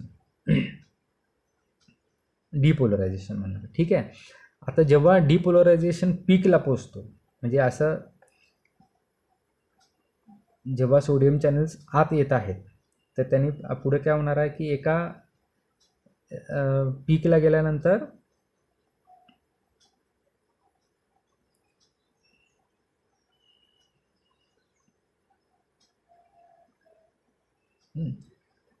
inflow of sodium ions down the electrochemical gradient produces a rapid depolarization. म्हणजे इन्फ्लो जो सोडियम चॅनलचा होतो, आयन्सचा होतो, त्याच्यामुळे काय होणार आहे, रॅपिड डिपोलरायझेशन होणार आहे. Within a few milliseconds the fast sodium channels automatically inactivate and sodium inflow decreases. म्हणजे जेव्हा ते पीकला जातं त्यावेळेस काय होतं की जे चॅनल आहे हे ऑटोमॅटिकली बंद पडतं आणि जे सोडियम आयन्स आहेत जे बाहेरून आत येत आहेत ते बंद होतात. इथं झालं, हे झालं डिपोलरायझेशनचा पीक झाला, बरोबर. त्याच्यानंतर जी पुढची फेज आहे ती आहे प्लॅटू फेज आहे. म्हणजे इथं काय होतं की ठराविक काळासाठी हे जे डिपोलरायझेशन झालेलं आहे, आत पॉझिटिव्ह चार्ज आहे आणि बाहेर कमी पॉझिटिव्ह चार्ज आहे किंवा निगेटिव्ह चार्ज असेल बाहेर, ही पोझिशन किंवा ही कंडिशन, हे एन्व्हायरमेंट मेंटेन केलं जातं. हे का मेंटेन केलं जातं की ह्या काळामध्ये ॲक्च्युअल कॉन्ट्रॅक्शन होतं त्या मसल्सचं. तर आता इथं जर डिपोलरायझेशन म्हणजे इथला जर चार्ज हा मेंटेन केला नाही तर काय होणार आहे, कॉन्ट्रॅक्शनच्या म्हणजे हा जो कॉन्ट्रॅक्शनचं जी ड्युरेशन आहे ही कमी होऊ शकते. तर हे इफेक्टिव्ह कॉन्ट्रॅक्शन होण्यासाठी हा जो चार्ज आहे हा मेंटेन काही काळासाठी केला जातो. आता तो कसा केला जातो ते बघूया. आणि त्या फेजला आपण काय म्हणायचं, मेंटेनन्स ऑफ डिपोलरायझेशन त्याला म्हणतात प्लॅटू फेज. तर ह्याच्यामध्ये काय होतं, आता सोडियम चॅनल बंद झालेले आहेत, तर इथं पुढे काय होतं, कॅल्शियम चॅनल आहेत ते ओपन होतं. कॅल्शियम चॅनल ओपन होतं आणि त्याच्यासोबतच पोटॅशियम चॅनल ओपन होतं. कॅल्शियम चॅनल आणि पोटॅशियम चॅनल ओपन होतात. आता कॅल्शियम चॅनलमुळं काय होतं, बाहेरचं जे कॅल्शियम आहे ते आतमध्ये येतं आणि पोटॅशियम चॅनलमुळं काय होतं, आतलं पोटॅशियम आहे ते बाहेर जातं. म्हणजे ॲट द एंड काय होतं, कॅल्शियम +2 आतमध्ये आला आणि 2 पोटॅशियम बाहेर गेले. म्हणजे मेंटेन केला जातो चार्ज, बरोबर. मग आता प्रश्न असा पडणार की मग हे असं करायची काय गरज आहे. म्हणजे काहीच, जर कॅल्शियम बाहेर ठेवला आणि पोटॅशियम आतला आत राहिला तरीसुद्धा मेंटेन होऊ शकतं, बरोबर आहे. म्हणजे कॅल्शियमला आत आणायची काय गरज आहे. तर कॅल्शियम इन्फ्लो झाल्यामुळे, कॅल्शियम आयन आतमध्ये आल्यामुळं त्या मसल फायबर्सच्या कॅल्शियम इन्फ्लक्समुळं कॉन्ट्रॅक्शन होतं आणि ते कंपन्सेट, आता कॅल्शियम आत आल्यामुळे काय होणार आहे, डिपोलरायझेशन आणि वाढू शकतं. आता ते कंपन्सेट करायला काय केलं जातं, पोटॅशियम बाहेर पाठवलं जातो. त्याच्यामुळे काय होतं, ॲट द एंड हे जे चार्ज आहे, जे डिफरन्स आहे, जे डिपोलरायझेशन आहे, हे मेंटेन केलं जातं. त्यानंतर ह्या प्लॅटू फेजच्या शेवटी काय होतं की कॅल्शियम चॅनल आहेत ते हळूहळू बंद होतात आणि पोटॅशियम चॅनल आहेत हे सुरुवातीला काय फक्त कंपन्सेशन करायला ओपन झाले होते, बरोबर. जेवढं कॅल्शियम येणार तेवढंच ते पोटॅशियम बाहेर पडत होते. पण आता काय होतं, कॅल्शियम बंद झालेत, पण सगळे ॲडिशनल पोटॅशियम चॅनल्स ओपन होतं. आता हे जास्तीचे पोटॅशियम चॅनल ओपन झाल्यामुळे काय होतं, आतले पोटॅशियम जे पॉझिटिव्ह चार्ज आहेत ते बाहेर टाकले जातात इंटरस्टिशियल फ्लुइडमध्ये. त्यामुळे काय होतं, आतला जो पॉझिटिव्ह चार्ज आहे तो हळूहळू कमी व्हायला लागतो. आणि अशा प्रकारे हा जो आत पॉझिटिव्ह आणि बाहेर निगेटिव्ह चार्ज डेव्हलप झालेला आहे तो रिव्हर्स केला जातो. That is called as a repolarisation. ह्या रिपोलरायझेशनमध्ये काय होतं की मसल रिलॅक्सेशन होतं. डिपोलरायझेशन नंतर कॉन्ट्रॅक्शन होतं आणि रिपोलरायझेशनमुळे मसल रिलॅक्सेशन होतं. तर अशा प्रकारे ही इलेक्ट्रिकल ॲक्टिव्हिटी असते. पहिलं आपण बघितलं रेस्टिंग मेम्ब्रेन पोटेन्शियल. त्याच्यातनं एसए नोडमुळं काय होतं की डिपोलरायझेशन ॲक्शन पोटेन्शियल डेव्हलप होतं. ॲक्शन पोटेन्शियल म्हणजे काय की बंच ऑफ डिपोलरायझेशन, प्लॅटू फेज आणि रिपोलरायझेशन, ह्याला एकत्रितरित्या काय म्हणतात, ॲक्शन पोटेन्शियल म्हणतात. आता ॲक्शन पोटेन्शियलमध्ये काय येतं, पहिली फेज आहे डिपोलरायझेशनची फेज येते, रॅपिड डिपोलरायझेशन, त्यानंतर प्लॅटू फेज आणि त्यानंतर रिपोलरायझेशन. रॅपिड डिपोलरायझेशनमध्ये काय होतं, थ्रीशोल्ड लेवलपर्यंत जेव्हा ॲक्शन पोटेन्शियल म्हणजे मेम्ब्रेन पोटेन्शियल जातं त्याच्यानंतर सोडियम चॅनल्स ओपन होतात. सोडियम चॅनल्स ओपन झाल्यामुळं बाहेरचं जे पॉझिटिव्हली चार्ज सोडियम आहे ते त्या एसए नोड किंवा मसल फायबरचे जे सेल्स आहेत त्याच्या आतमध्ये येतात. त्याच्यामुळं आतमध्ये जास्त पॉझिटिव्ह चार्ज डेव्हलप होतो आणि बाहेर कंपॅरेटिव्हली कमी पॉझिटिव्ह चार्ज किंवा निगेटिव्ह चार्ज डेव्हलप होतो. ह्याचा आउटकम काय होतो, डिपोलरायझेशन होतं. म्हणजे काय की आत पॉझिटिव्ह चार्ज आणि बाहेर, म्हणजे ह्याचा जो आतला आणि बाहेरच्या चार्जमधला जो डिफरन्स आहे तो पॉझिटिव्ह यायला लागतो. जो रेस्टिंगला निगेटिव्ह होता त्याला म्हणायचं डिपोलरायझेशन. त्याच्यानंतर प्लॅटू फेज म्हणजे काय की तो इलेक्ट्रिकल जो डिफरन्स आहे तो मेंटेन केला जातो ड्यू टू काय, इनफ्लो ऑफ कॅल्शियम चॅनल आणि आउटफ्लो ऑफ पोटॅशियम चॅनल. आता जो कॅल्शियम चॅनलचा इनफ्लो होणार आहे त्यामुळं ह्या प्लॅटू फेजमध्ये काय होतं, ॲक्च्युअल मसल कॉन्ट्रॅक्शन होतं. आता जसं जसं मसल कॉन्ट्रॅक्शन पूर्ण होईल तसं काय होतं, कॅल्शियमचा इनफ्लो बंद होतो आणि पोटॅशियमचा आउटफ्लो जो आहे तो जास्त प्रमाणात वाढतो. आणि त्याच्यामुळे काय होणार आहे, पोटॅशियम जास्त प्रमाणात बाहेर गेल्यामुळे आतला जो पॉझिटिव्ह चार्ज आहे कंपॅरेटिव्हली तो चार्ज जे पोटॅशियम पॉझिटिव्हली चार्ज्ड आयन्स बाहेर गेल्यामुळं तो चार्ज कमी होतो आणि परत हळूहळू काय होतं, रेस्टिंग मेम्ब्रेन पोटेन्शियलला रिटर्न येतो. हे सगळी इलेक्ट्रिकल ॲक्टिव्हिटी म्हणजे अशा प्रकारे हे एक पूर्ण सायकल डेव्हलप होतं. आता ॲक्च्युअल कॉन्ट्रॅक्शन कसं होतं ते बघूया. आता वरती हे जे स्ट्रक्चर आहे आपण मसल फायबरचं फंक्शनल युनिट आहे आपण बघितलेलं आहे, सार्कोलेमा आणि सार्कोप्लाझ्मिक रेटिक्युलम वगैरे. तर इथे बघा, इथे दिलेलं आहे जे कॅल्शियम चॅनल दाखवलेलं आहे. तर जेव्हा प्लॅटू फेजमध्ये जे डिपोलरायझेशन झालेलं आहे, आता प्लॅटू फेजमध्ये काय होतं, इथे कॅल्शियम इन्फ्लक्स होतो, कॅल्शियम आतमध्ये येतो. कॅल्शियम आतमध्ये आल्यामुळं म्हणजे फक्त बाहेरनंच येतो असं नाही, सार्कोप्लाझ्मिक रेटिक्युलम SR जे इथे डिनोट केलेलं आहे इथे सुद्धा कॅल्शियम स्टोअर केलेला असतो. तो सुद्धा ह्या ज्या मसल फायबरमध्ये जे आत सार्कोलेमा असतो म्हणजे सेलमध्ये सायटोप्लाझम असतं तसं मसल फायबरच्या आतल्या फ्लुइडला काय म्हणतात, सार्कोलेमा. तर त्याच्यामध्ये तो रिलीज केला जातो कॅल्शियम. अशा प्रकारे आतलं कॅल्शियमचं आयनचं कॉन्सन्ट्रेशन वाढतं. तर तो कॅल्शियम आयन काय करतो, जो ॲक्टिन फिलामेंट आहे आपण बघितलेलं आहे, दोन ॲक्टिन आणि मायोसिन हे दोन फिलामेंट असतात. तर ॲक्टिन फिलामेंटला जे प्रोटीन अटॅच असतं तिथं ट्रोपोनिन नावाचं, त्याला जाऊन हा कॅल्शियम अटॅच होतो.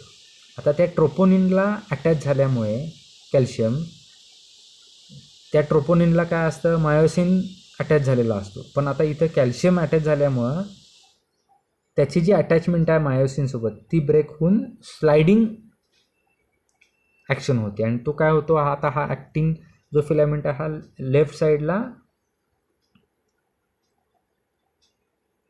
स्लाईड होणार आहे आणि मायोसिन राईट साईडला येणार आहे. त्याच्यामुळं हे जे खाली ॲनिमेशन दाखवलेलं आहे बघा, जे अशा प्रकारे स्लायडिंग ॲक्शन होते. दोन फिलामेंट्समध्ये, ॲक्टिन आणि myosin, due to calcium ion influx. म्हणजे हा कॅल्शियम आयन त्या ट्रोपोनिनला जाऊन चिकटल्यामुळं ह्या दोन फिलामेंट्समध्ये स्लायडिंग मुवमेंट होते आणि त्याच्यामुळे मसल लेंथ कमी होते. आणि परत ॲक्टिन फिलामेंट आणि मायोसिन फिलामेंट परत मूळ पदावर आले तर रिलॅक्सेशन होणार आहे, ते स्लाईड झाले तर कॉन्ट्रॅक्शन होणार आहे.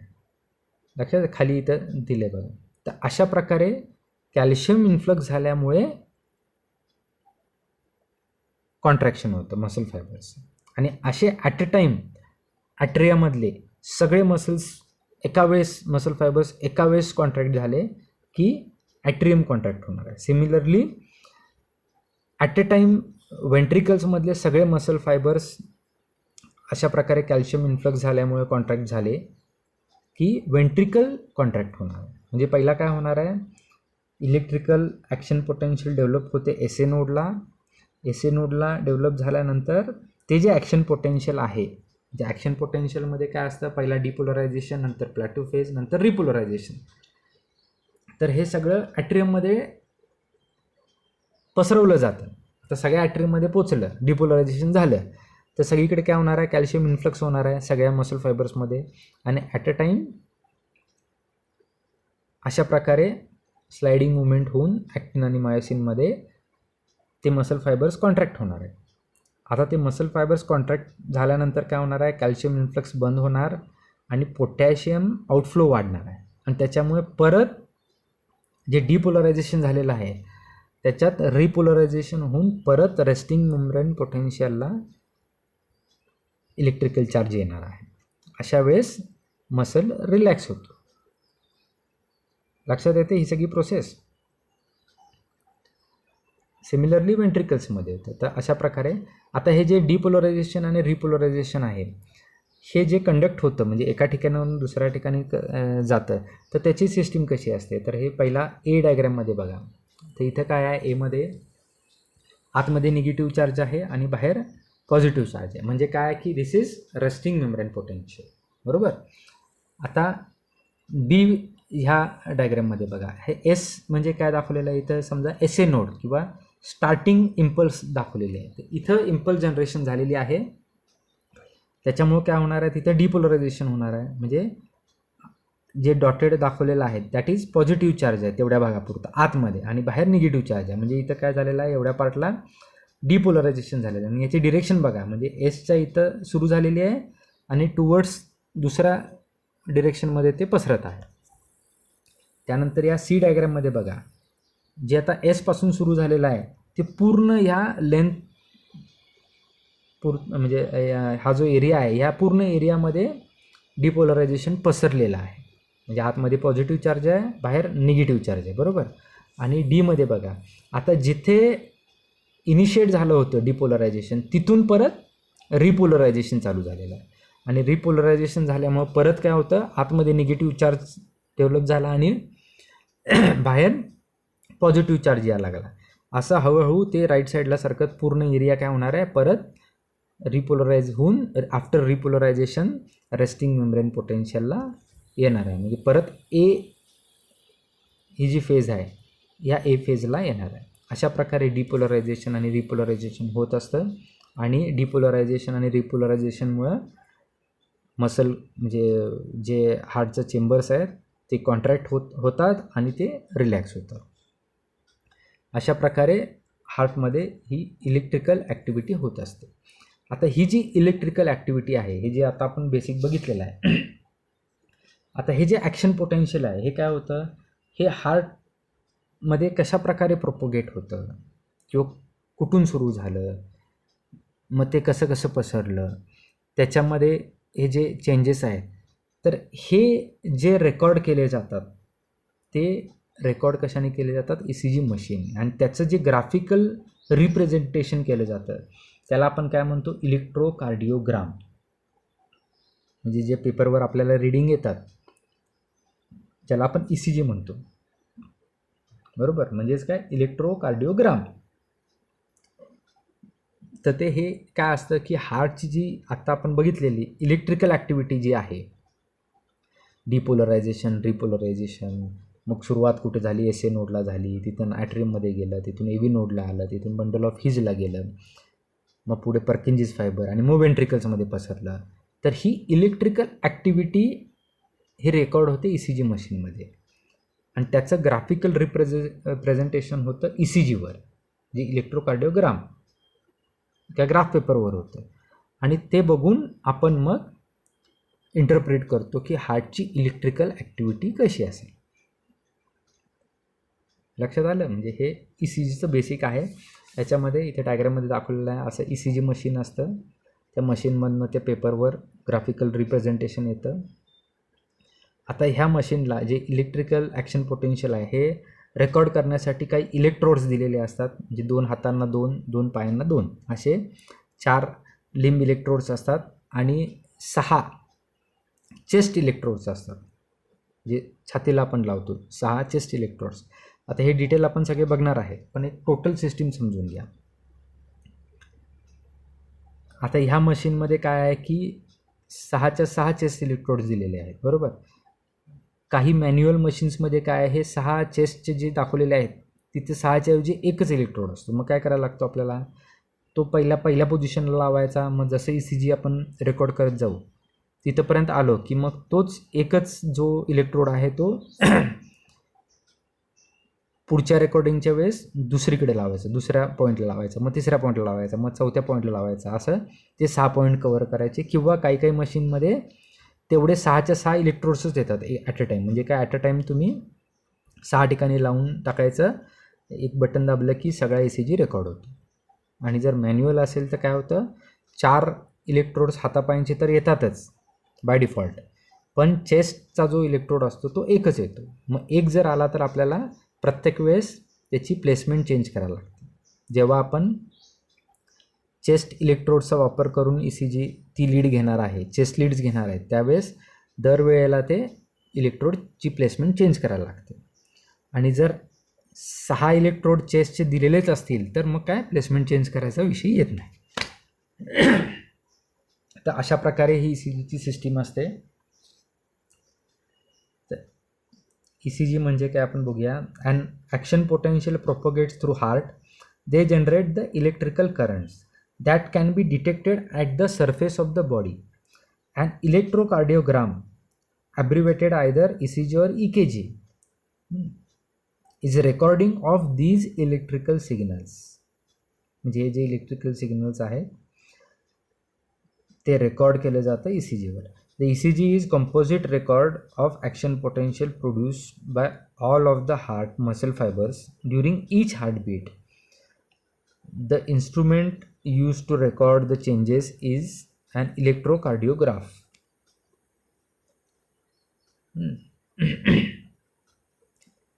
In clinical practice, electrodes are positioned on arms and legs. म्हणजे हातापायांवर इलेक्ट्रोड्स लावले जातात. And at 6 position on the chest, म्हणजे चेस्टवर पण लावले जातात. The electrocardiograph amplifies the heart electrical signals and produces 12 different tracing from different combination of limb and chest leads. म्हणजे कसं होतं बघा, ह्याच्यामध्ये काय होतं की आता आपण 2 हातांना 2 पायांना जे इलेक्ट्रोड्स लावलेले आहेत. इलेक्ट्रोड्स म्हणजे काय आहे की जे ॲक्शन पोटेन्शियल हार्टमध्ये डेव्हलप होणार ते स्किनपर्यंत जाणार, पण त्याचं जे व्होल्टेज आहे ते खूप कमी असणार आहे. पण ते व्होल्टेज स्किनमधनं ट्रान्सफर होण्यासाठी मेटलिक इलेक्ट्रोड्स असतात. त्या इलेक्ट्रोड्सच्या खाली आपल्याला जेल लावायला लागतं. म्हणजे काय, फॉर द ते इम्पल्स कंडक्ट होण्यासाठी स्किनमधनं इलेक्ट्रोड्समध्ये ट्रान्सफर होण्यासाठी ते जेल आपण लावतो. आणि त्या जेल थ्रू त्या इलेक्ट्रोड्समध्ये येतात. जे इलेक्ट्रोड्स मेटलचे असतात, म्हणजे प्लास्टिकच्या चिमट्यासारखं असतं, त्याच्या आतल्या बाजूला मेटलच्या क्लिप्स लावलेल्या असतात, म्हणजे मेटल प्लेट्स असतात आतमध्ये. त्या मेटल प्लेट्समधनं तो इम्पल्स कॅच केला जातो. आता हे इम्पल्स काय आहेत, खूप कमी व्होल्टेजमध्ये असतात. मग त्याला काय करायला लागणार, आपल्याला ॲम्प्लिफाय करायला लागणार. मग हे मशीन काय करतं, ECG मशीन ते मसल्स कॅच करतं आणि ते ॲम्प्लिफाय करतं. आणि मग ते ग्राफ पेपरवर त्याचं ट्रेसिंग देतं. म्हणजे त्या जसं ते इम्पल्स कमी जास्त होणार आहेत त्याप्रमाणे त्याचे ट्रेसिंग्स येतात. दुसरं काय असतं की एवढे इलेक्ट्रोड्स का वापरायला लागतात, म्हणजे 2 हाताचे, 2 पायाचे आणि 6 छातीवर एवढे 10 इलेक्ट्रोड्स वापरायची काय गरज आहे. तर कसं होतं की आपण कुठले इलेक्ट्रोड्स वापरू, म्हणजे ॲट अ टाईम सगळेचे सगळे वापरले जात नाहीत. कधी काय होतं की फक्त पायाचं इलेक्ट्रोडमधलं रेकॉर्डिंग घेतलं जातं, कधी उजव्या हातातलंच घेतलं जातं, कधी डाव्या हातातनं. आणि चेस्ट लीडला कसं आहे की 1, 2, 3, 4 असे जे 6 पॉईंट्स दिलेले आहेत चेस्टवर, तर त्याच्यातनं ते जे इलेक्ट्रिकल इम्पल्स जे रेकॉर्ड आहे ते घेतलं जातं. तर ह्याच्यामुळं काय करतं की वेगवेगळ्या अँगलमधनं हार्टची इलेक्ट्रिकल ॲक्टिव्हिटी आपल्याला कळते. म्हणजे राईट हँडच्या इलेक्ट्रोडमधनं जे रेकॉर्डिंग येणार आहे त्याचं इंटरप्रिटेशन वेगळं असणार आहे. लेफ्ट हँडमधून जे इलेक्ट्रोडचं रेकॉर्डिंग येणार आहे त्याचं इंटरप्रिटेशन वेगळ्या प्रकारे होतं. ते कशा वेगळ्या प्रकारे होतं ते आपण पुढे बघणार आहे. पण हे एवढे इलेक्ट्रोड्स का लागतात की ही जी हार्टची जी इलेक्ट्रिकल ॲक्टिव्हिटी आपण हे ECGमध्ये रेकॉर्ड करतो तर ते वेगवेगळ्या अँगल्सनी आपल्याला कळावी, यासाठी एवढे आपण इलेक्ट्रोड्स स्टँडर्ड ECGमध्ये वापरतो. अशा प्रकारे हे ECG मशीन असतं. तर हे जे वेगवेगळ्या रंगाचे चिमटे दिलेले आहेत ते प्लॅस्टिकचे चिमटे आहेत, त्याच्या आतमध्ये मेटल क्लिप्स आहेत आणि त्या मेटल क्लिप्सलाच इथे मेटलचे जे ही वायर आहे मशीनमधून आलेले आहेत त्याचं टीप इथं जोडलं जातं. आणि हे बॉक्समध्ये दिलेले आहेत हे चेस्टचे जे इलेक्ट्रोड्स आहेत हे 6 दिलेले आहेत. कधी कधी आपल्याला मॅन्युअलमध्ये एकच येतो. अशा प्रकारे ही जी केबल आहे ह्याचं प्रत्येक एक पॉईंट म्हणजे प्रत्येक एका पिनवर स्पेसिफाय केलेलं असतं, त्याच्यावर लिहिलेलं असतं हे डाव्या हातावर लावायचं आहे आणि उजव्या हातावर लावायचं आहे. तर त्या प्रकारे त्या इलेक्ट्रोडला ते अटॅच करायचं असतं.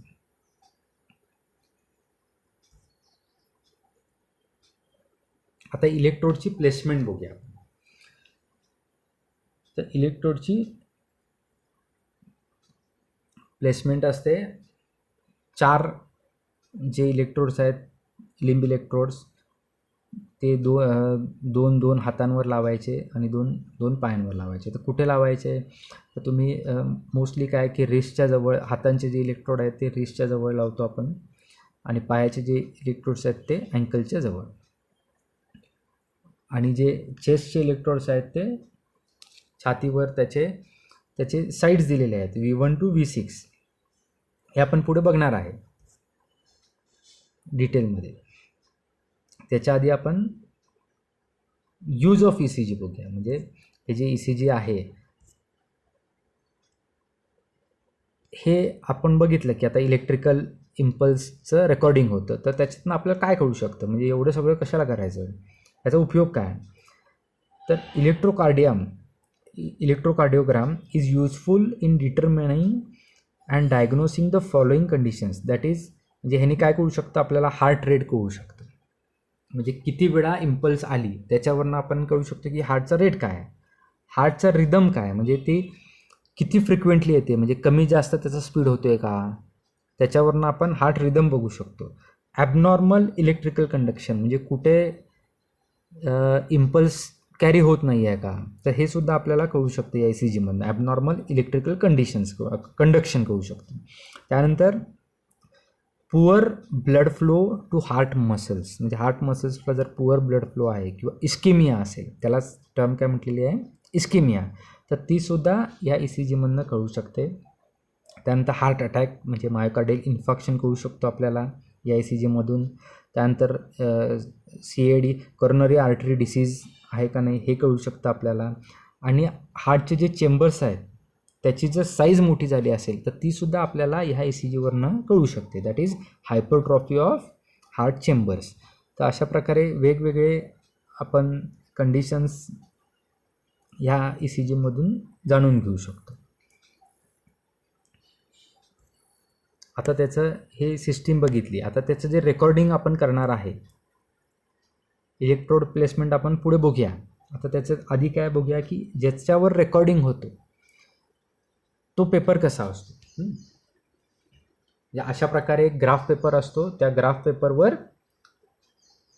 जे ECG चे जे इलेक्ट्रोड्स आहेत ते काय करतात की जे इलेक्ट्रिकल सिग्नल्स आहेत ते कॅच करतात आणि ते मशीन काय करतं, ते सिग्नल्स ॲम्प्लिफाय करतं आणि ते ॲम्प्लिफाय केल्यानंतर काय होतं, ते रेकॉर्ड होतं अशा प्रकारच्या ग्राफ पेपरवर.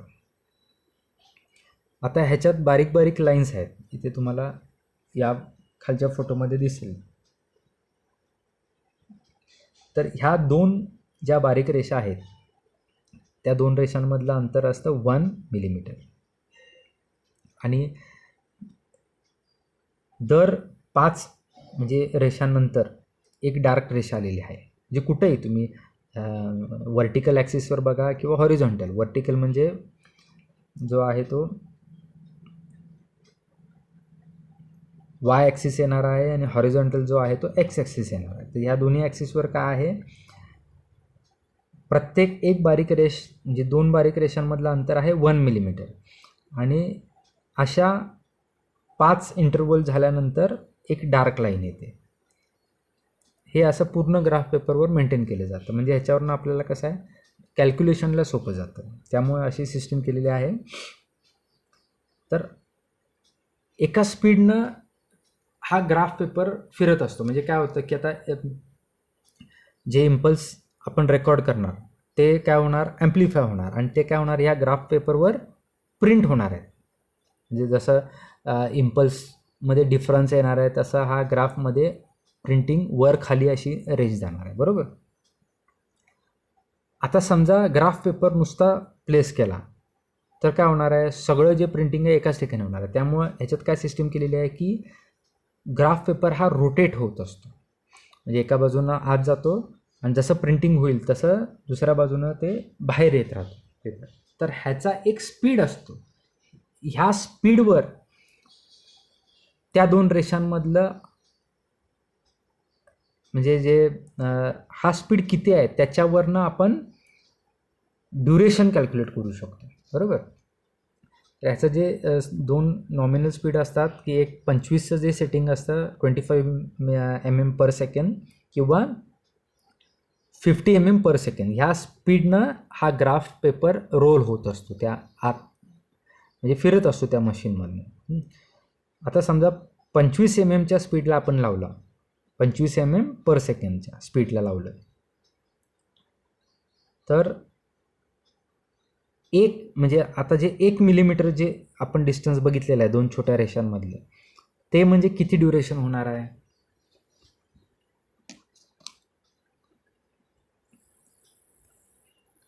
हे बघा आता इथे दिसते, हे जे 1 मिलीमीटर अंतर आहे या दोन बारीक ह्याच्यामध्ये ग्राफ पेपरच्या दोन लाईन्समध्ये. आता समजा 25 mm पर सेकंड ह्या स्पीडनं ग्राफ पेपर तो फिरत आहे त्या ECG मशीनमधनं. तर 1 mm म्हणजे किती वेळ आपण कॅल्क्युलेट करणार, तर 25 mm ला 1 सेकंद भरतो डिस्टन्सला. तर 1 mm ला किती भरणार आहे, 0.04 सेकंड. म्हणजे काय, 1 divided by 25 is equal to 0.04 second. तेच 5 इंटरवल अशा प्रकारचे झाले तर काय होणार आहे, म्हणजे 5 mmचं डिस्टन्स असेल तर त्याला किती ड्युरेशन होणार आहे, 0.20 सेकंड्स. लक्षात येतं. हे डोक्यात फिट करून ठेवा. आता ह्याचं कसा वापर करायचा आहे ते आपण पुढं बघणार आहे. हे झालं एक्स ॲक्सिसवर, म्हणजे काय, हॉरिझॉन्टल ॲक्सिसवर. कारण पेपर कसा आहे ह्या ॲक्सिसमध्ये फिरत असतो आणि जे प्रिंटिंग होतं, जे स्टायलस आहे प्रिंट करतो, तो कसा आहे वर खाली होत असतो. म्हणजे काय की जेवढं इलेक्ट्रिकल चार्ज मिलीवोल्टमध्ये वर खाली होणार तेवढं ते त्या प्रमाणात इथे त्याचं रिप्रेझेंटेशन डार्क लाईनमध्ये रिप्रेझेंटेशन येतं. तर ते झालं वाय ॲक्सिस म्हणजे वर्टिकल ॲक्सिसमध्ये येतं. तिथं काय रेकॉर्ड होतं, वर्टिकल ॲक्सिसमध्ये ॲम्प्लिट्यूड म्हणजे किती ॲम्प्लिट्यूड आहे त्या इलेक्ट्रिकल इम्पल्सचा. तर त्याच्यामध्ये काय असतं इथं दिलेलं आहे बघा, ह्याच्यामध्ये असं प्रत्येक पेपरवर येतं प्रिंट होऊन 10 mm पर मिलीवोल्ट. म्हणजे 1 मिलीवोल्टचं जर इलेक्ट्रिकल इम्पल्स असेल मग तो पॉझिटिव्ह असेल निगेटिव्ह असेल ते वर जाईल किंवा खाली जाईल रेष, बरोबर. पण बेस म्हणजे काय की हा जो सेंटरची जी लाईन आहे ती म्हणजे बेस, त्याच्यापासनं वरच्या बाजूला किंवा खालच्या बाजूला जर 10 mm डिस्प्लेसमेंट झाली तर तो इम्पल्स काय 1 मिलीव्होल्ट एवढा होतो, असा त्याचा अर्थ होतो.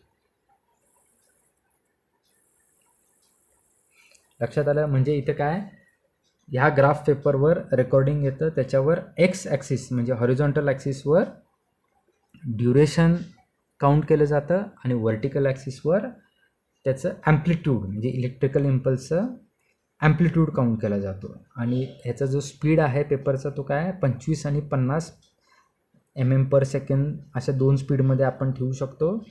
पण नॉर्मली जो स्टँडर्ड स्पीड आहे तो 25 mm/s ठेवला जातो. आता 25 mm/s जर स्पीड ठेवला असेल तर 1 मिलीमीटर हे जे एक्स ॲक्सिसवरचं जे डिस्टन्स आहे ते म्हणजे किती ड्युरेशन होणार आहे, तर त्याचं कन्व्हर्जन जर ड्युरेशनमध्ये केलं तर आपण 0.04 सेकंड एवढं होणार. आता अशा प्रकारे जर नॉर्मल हार्ट रेट असेल तर आपण हे 25 mm/s स्पीड ठेवतो. समजा काही कंडिशन्समध्ये खूप फास्ट म्हणजे हार्ट रेट आहे, जास्त एका मिनटाला 150 वेळा किंवा 200 वेळा हार्ट रेट या हार्ट पंप होते, तर हे जे ग्राफिकल रिप्रेझेंटेशन आहे हे काय होणार आहे, हे सगळे जवळजवळ येणार आहेत, बरोबर. मग गर्दी होणार आहे. तर अशा केसेसमध्ये काय करतो आपण, अशा केसेसमध्ये जेव्हा हार्ट रेट जास्त स्पीड आहे, खूप व्हेरी हाय स्पीड आहे, त्यावेळेस काय होतो, जे आपण पेपरचा जो स्पीड आहे जो 25 mm/s आपण स्टँडर्ड ठेवतो तो ह्या मशीनमध्ये आपण 50 वर ठेवू शकतो. आता 50 वर जर ठेवला तर 1 mm = काय होणार आहे,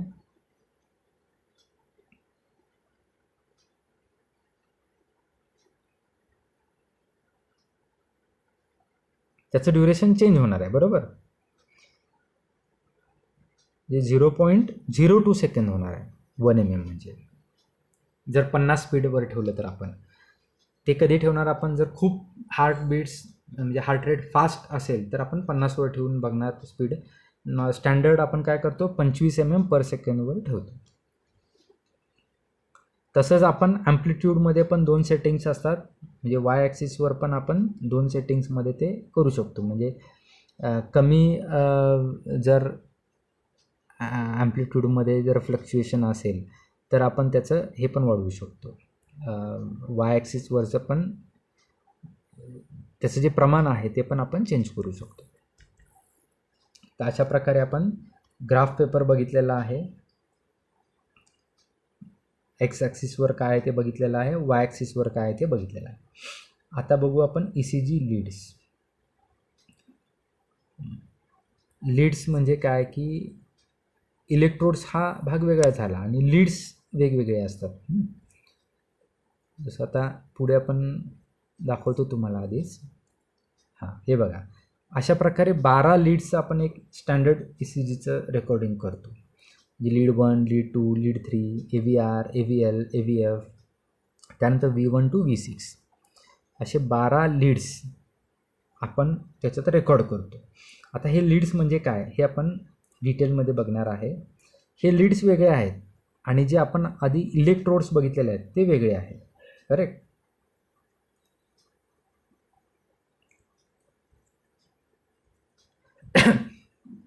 तर आपण आता परत इलेक्ट्रोड्सकडे जाऊया. लीड्स बघायच्या आधी इलेक्ट्रोड्स बघूया. आता इलेक्ट्रोड्समध्ये आपण 2 हातांचे आणि 2 पायांचे हे 4 लिंब इलेक्ट्रोड्सची प्लेसमेंट बघितलेली आहे. तर आता जे चेस्ट इलेक्ट्रोड्स आहेत त्याची प्लेसमेंट कुठे कुठे ठेवायची ते बघूया.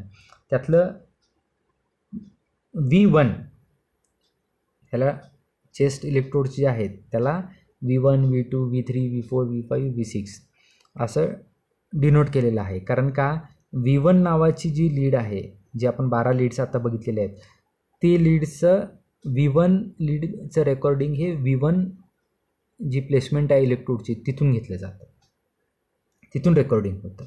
त्यामुळं ह्या इलेक्ट्रोडच्या प्लेसमेंटला आपण 6 प्लेसेस डिफाईन केलेले आहेत, V1 to V6. आता V1ची प्लेसमेंट कुठं आहे इलेक्ट्रोडची, चेस्ट इलेक्ट्रोडची 4 आपण लिम इलेक्ट्रोड्स बघितलेले आहेत, 2 हात रिस्टच्या इथे आणि 2 अँकलच्या इथे पायांना. आता आपण बघतोय अँटिरियर जे चेस्ट लीड्स आहेत, इलेक्ट्रोड्स आहेत ते बघतोय. तर V1चं प्लेसमेंट आहे over the 4th intercostal space near sternal margin, म्हणजे टुवर्ड्स द राईट साईड. म्हणजे 4थ्या इंटरकोस्टल स्पेसला जी स्टर्नल मार्जिन आहे त्याच्या जस्ट राईट साईडला V1ची प्लेसमेंट आहे. तेच V2 जी प्लेसमेंट आहे ती कुठे आहे, तो V2ला इलेक्ट्रोड कुठे लावायचा, V2 ह्या लीडला चेस्ट इलेक्ट्रोड हा सेम 4th इंटरकोस्टल स्पेसलाच लावणार आपण, पण V1 जसा राईट साईडला आहे स्टर्नल मार्जिनच्या, तसा V2 हा लेफ्ट साईडला लावणार आपण. त्यानंतर V3 आहे, V3 लावायच्या, V3 हा V2ची जी प्लेसमेंट आहे आणि V4ची प्लेसमेंट आहे ह्याच्या ही जर आपण लाईन ड्रॉ केली V2 पासून V4मध्ये, तर ह्याच्या सेंटर पॉईंटला आपण V3 प्लेस करणार. ठीक आहे. आणि V4 कुठं प्लेस करणार, over the left 5th intercostal space, म्हणजे 5वी जी इंटरकोस्टल स्पेस आहे त्यामध्ये डाव्या साईडला आणि वर्टिकली कुठे येणार, मिड क्लॅव्हिक्युलर लाईनला. म्हणजे जी क्लॅव्हिकलची मिड म्हणजे सेंटर पॉईंट आहे तिथून जर वर्टिकल लाईन ड्रॉ केली, ती जिथे लेफ्ट साईडला 5th इंटरकोस्टल स्पेसमध्ये इंटरसेक्ट होईल त्या पॉईंटला आपण V4 इलेक्ट्रोड प्लेस करणार. आणि V5 इलेक्ट्रोड हा कुठे प्लेस करणार, सेम 5व्या इंटरकोस्टल स्पेसमध्येच, पण कुठे, ओव्हर द अँटिरियर ॲक्झिलरी लाईन. म्हणजे जी अँटिरियर ॲक्झिलरी लाईन आहे ती जिथे 5व्या इंटरकोस्टल स्पेसमध्ये इंटरसेक्ट होणार त्या पॉईंटला आपण V5चा इलेक्ट्रोड लावणार. आणि V6 इलेक्ट्रोड हा आपण लावणार कुठे, सेम 5th इंटरकोस्टल स्पेसमध्येच डाव्या बाजूलाच लावायचा आहे, पण मिड ॲक्झिलरी लाईनमध्ये लावायचा आहे. म्हणजे मिड ॲक्झिलरी लाईन लेफ्ट साईडच्या 5th इंटरकोस्टल स्पेसला जिथं इंटरसेक्ट होणार तिथं आपण V6 इलेक्ट्रोड लावणार आहे. म्हणजे अशा प्रकारे आपण लिंब इलेक्ट्रोड्स 4 आणि हे 6 चेस्ट इलेक्ट्रोड्स याची प्लेसमेंट बघितलेली आहे. असे टोटल 10 इलेक्ट्रोड्स लावायला लागतात.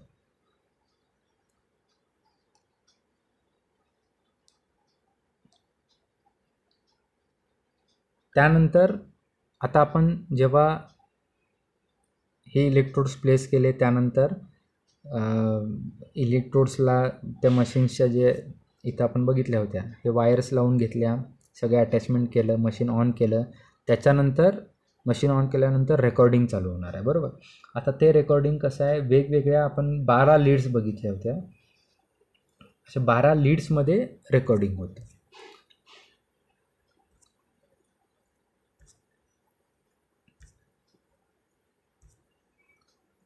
पहिला झाले आता आपण बघितलं ते इलेक्ट्रोड्स. आता रेकॉर्डिंग किती 12 लीड्समध्ये होतं, म्हणजे किती 1 2 3, त्यानंतर AVR AVL AVF हे झाले टोटल 6 आणि V1 to V6 असे 6, म्हणजे असे टोटल 12 लीड्समध्ये ECGचं रेकॉर्डिंग होतं.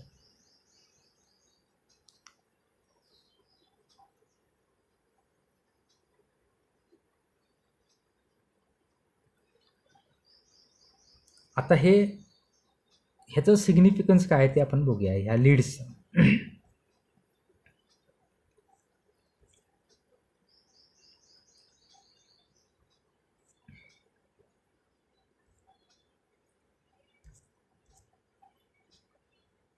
लिंब लीड्स त्यातले जे आता 12 बघितलेले होते, बरोबर, त्यातले 1 2 आणि 3 AVR AVF आणि AVL हे झाले 6 लिंब लीड्स.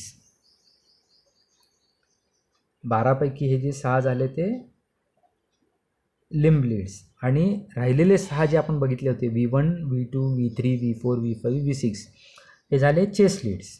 तर आता ह्या ज्या लिंब लीड्स आहेत ह्या टोटल किती आहेत, 6 आहेत. त्यातले पहिले जे 3 लीड्स आहेत त्यांना काय म्हणणार आपण, स्टँडर्ड लिंब लीड्स 1 2 आणि 3.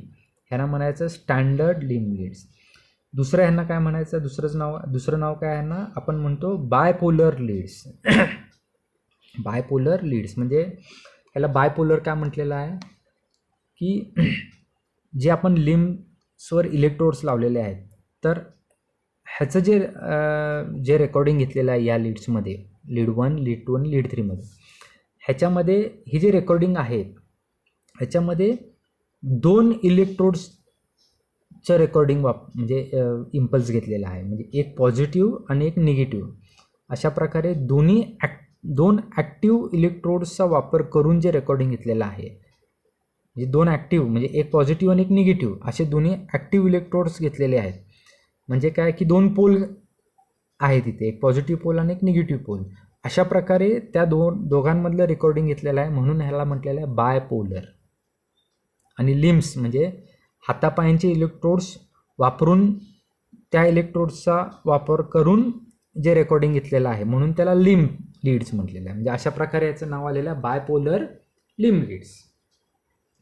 आता त्यातली पहिली जी लीड आहे त्याच्यामध्ये काय आहे, lead 1 is obtain by connecting right arm and left arm.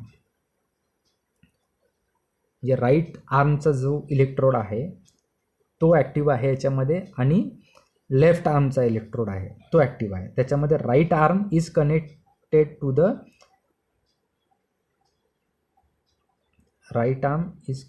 To the negative terminal of the instrument and the left arm is connected to the positive terminal. म्हणजे डावीकडचा जो पहिल्या लीडमध्ये काय, डावीकडचा हाताचा इलेक्ट्रोड हा पॉझिटिव्ह आहे आणि उजवीकडचा हाताचा इलेक्ट्रोड हा निगेटिव्ह आहे. ही झाली लीड 1. लीड 2 मध्ये काय आहे, lead 2 is obtain by connecting right arm and left leg. म्हणजे राईट आर्म आणि लेफ्ट लेग हे 2 इलेक्ट्रोड वापरलेले आहेत. त्याच्यामध्ये जो राईट आर्मचा जो इलेक्ट्रोड आहे तो निगेटिव्ह टर्मिनलला कनेक्ट केलेला आहे, आणि जो लेफ्ट लेगचा इलेक्ट्रोड आहे तो पॉझिटिव्ह टर्मिनलला कनेक्ट केलेला आहे. लीड 3 मध्ये लेफ्ट आर्म आणि लेफ्ट लेगचे 2 इलेक्ट्रोड्स वापरलेले आहेत. त्याच्यामध्ये लेफ्ट आर्मचा जो इलेक्ट्रोड आहे तो निगेटिव्ह टर्मिनलला कनेक्ट केलेला आहे, आणि लेफ्ट लेगचा जो इलेक्ट्रोड आहे तो पॉझिटिव्ह टर्मिनलला कनेक्ट केलेला आहे. अशा प्रकारे थर्ड लीड मिळवलेली आहे, म्हणजे फर्स्ट, सेकंड आणि थर्ड. आता पुढचे जे 3 आहेत त्यांना म्हटलेलं आहे युनिपोलर लिम लीड्स. म्हणजे काय, इथं युनिपोलर म्हणजे इथं काय एकच पोल आहे. बायपोलरमध्ये काय पॉझिटिव्ह पण आहे निगेटिव्ह पण आहे, दोन्ही इलेक्ट्रोड्स वापरलेले आहेत. तर युनिपोलर लिम लीड्समध्ये काय, हे जे रेकॉर्डिंग ECGचं घेतलेलं आहे या लीड्समध्ये काय फक्त एकच इलेक्ट्रोड ॲक्टिव्ह इलेक्ट्रोड म्हणून वापरलेला आहे, आणि दुसरा जो आहे जे बाकीचे राहिलेले आहेत ते तिन्हीचे एकत्रित करून त्या न्यूट्रलाइज केलेलं आहे, म्हणजे न्यूट्रल म्हणून वापरलेलं आहे. म्हणजे जे आपण आता ECGवर रेकॉर्डिंग बघणार आहे, जे प्रिंटिंग येणार आहे ते काय, तो जो आउटपुट आहे तो बेसिकली एकाच इलेक्ट्रोडमधून आलेला आहे, म्हणून त्याला काय म्हटलेलं आहे युनिपोलर. आणि लिम इलेक्ट्रोड असल्यामुळे लिम लीड असं म्हटलेलं आहे, म्हणजे युनिपोलर लिम लीड्स असा त्याचा अर्थ आहे. आता इथं ए आलेला आहे, म्हणजे इथं जे डिनोट केलेलं ए म्हणजे काय की ऑग्युमेंटेड. म्हणजे काय, ह्याच्यात जे सिग्नल आलेला आहे त्याला ऑग्युमेंट केलेलं आहे. म्हणजे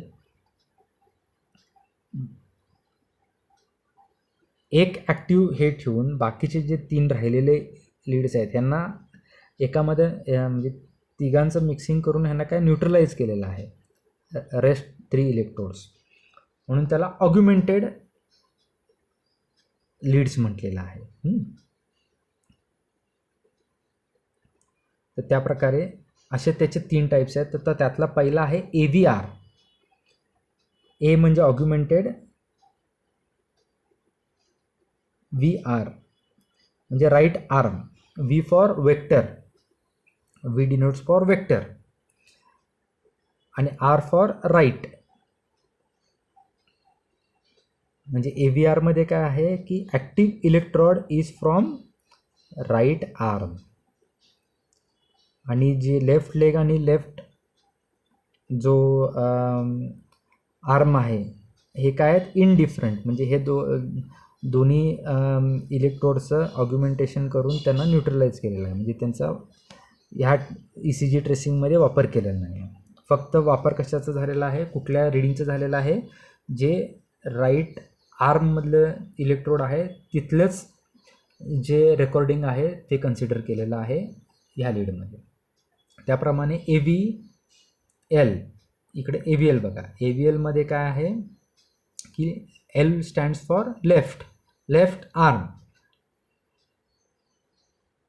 बरोबर. म्हणजे काय, इथे लेफ्ट आर्मचा इलेक्ट्रोड हा ॲक्टिव्ह इलेक्ट्रोड म्हणून घेतलेला आहे. आणि F स्टँड्स फॉर फूट. आता लक्षात ठेवा, हे सगळे लीड्स बघितले त्याच्यामध्ये राईट फूट कुठे घेतलेला नाही. राईट फूटचा जो इलेक्ट्रोड आहे तो आपण ग्राउंड म्हणून पकडलेला आहे, त्यामुळं त्याचा वापर केलेलाच नाही. पण इथे AVF म्हणजे फूट म्हणजे कुठला, लेफ्ट फूटच पकडायचा. तर लेफ्ट फूटचा इलेक्ट्रोड इथं ॲक्टिव्ह इलेक्ट्रोड म्हणून घेतलेले आहेत. तर अशा प्रकारे हे युनिपोलर लिम्ब लीड्स 3 झाले आणि बायपोलर लिम्ब लीड्स 3 झाले. म्हणजे असे टोटल लिम्ब लीड्स हे 6 झाले. 1 2 3 AVR, AVL अँड AVF. आता पुढे आपण बघणार आहे युनिपोलर चेस्ट लीड्स. हे हॉरिझॉन्टल प्लेनमध्ये येतात. तर ह्याच्यामध्ये जे आपण चेस्ट इलेक्ट्रोड्स बघितले होते V1 to V6, तर V1 जे पोझिशन बघितलेलं आहे तिथं जे चेस्ट इलेक्ट्रोड ठेवणार आहे तो जर ॲक्टिव्ह म्हणून आपण कन्सिडर केला तर लीड कुठली मिळणार आहे आपल्याला, V1 लीड मिळणार आहे. तेच V2 या पोझिशनला जर ॲक्टिव्ह इलेक्ट्रोड जो चेस्ट इलेक्ट्रोड ठेवलेला आहे तिथलं रेकॉर्डिंग घेतलं फक्त कन्सिडर केलं तर जी लीड मिळणार आहे, जे ट्रेसिंग येणार आहे ते V2. अशा प्रकारे V1 to V6 असे लीड्स आपल्याला मिळतात, बरोबर. आता हे लीड्स झाले, म्हणजे आपण कुठं पॉझिटिव्ह ठेवणार, कुठं निगेटिव्ह ठेवणार, किंवा फक्त ॲक्टिव्ह इलेक्ट्रोड एकच पॉझिटिव्ह म्हणून आपण कन्सिडर करणार, त्याच्यावरनं हे बायपोलर युनिपोलर ठरतं. आणि कुठं इलेक्ट्रोडची प्लेसमेंट आहे त्याच्यावरनं लिम्ब लीड आणि चेस्ट लीड हे कळतं. तर आता प्लेसमेंट आणि कुठले इलेक्ट्रोड्स आपण रेकॉर्डिंगसाठी घेणार हे आपण बघितलं. पण आता जे ECGवर वर खाली जे लाईन्स येतात ते वरच का जात आहे, खाली का जात आहे, म्हणजे काही काही ठिकाणी आता आपण हे ECGमध्ये बघतोय की काही ठिकाणी वरच्या बाजूला रेष गेलेली आहे, जी ब्लॅक लाईन प्रिंट झालेली आहे ती काही ठिकाणी वरती झालेली आहे, काही ठिकाणी खाली झालेली आहे, काही ठिकाणी स्मूथ कर्व आहे, काही ठिकाणी टेकडीसारखं आलेलं आहे, काही ठिकाणी अगदी पीक आल्यासारखं आलेलं आहे, काही ठिकाणी फ्लॅट लाईन आहे. तर हे कशावरनं ठरते, आता आपण बघितलेलं आहे. पहिला सुरुवातीला काय की X ॲक्सिसवर ड्युरेशन आहे आणि Y ॲक्सिसवर ॲम्प्लिट्यूड आहे. म्हणजे जे काय ॲम्प्लिट्यूड आहे ते Y ॲक्सिसवर रिप्रेझेंट होणार आहे आणि जी वेळ आहे ती X ॲक्सिसवर येणार आहे. पण कधी खाली जाणार, कधी वर जाणार हे कसं ठरणार, तर हे जे आहे ते त्याचं जे आहे ते करंट डायरेक्शन आणि वेव्ह डिफ्लेक्शनवर ठरतं आहे. तर ह्याच्यामध्ये दिलेलं आहे बघा. तर पॉझिटिव्ह इलेक्ट्रोड आणि निगेटिव्ह इलेक्ट्रोड असे दोन बघितलेले आहेत, किंवा काही ठिकाणी फक्त पॉझिटिव्ह हा एकच ॲक्टिव्ह इलेक्ट्रोड घेतलेला आहे.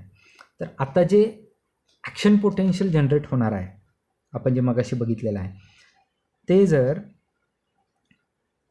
टुवर्ड्स द पॉझिटिव्ह इलेक्ट्रोड जात असेल, म्हणजे पॉझिटिव्ह इलेक्ट्रोडची जी आपली प्लेसमेंट आहे, आता वेगवेगळ्या लीडमध्ये पॉझिटिव्ह इलेक्ट्रोड चेंज होणार आहे, तर त्यानुसार आपलं हार्टचं ॲक्शन पोटेन्शियल जर पॉझिटिव्ह लीड्सच्या कडे जाणारा असेल, म्हणजे कंडक्ट होणारा असेल, त्या बाजूला जाणारा असेल, त्या डिरेक्शनमध्ये जाणारा असेल, तर पॉझिटिव्ह डिफ्लेक्शन आपल्याला ECGच्या ग्राफ पेपरवर येणार आहे.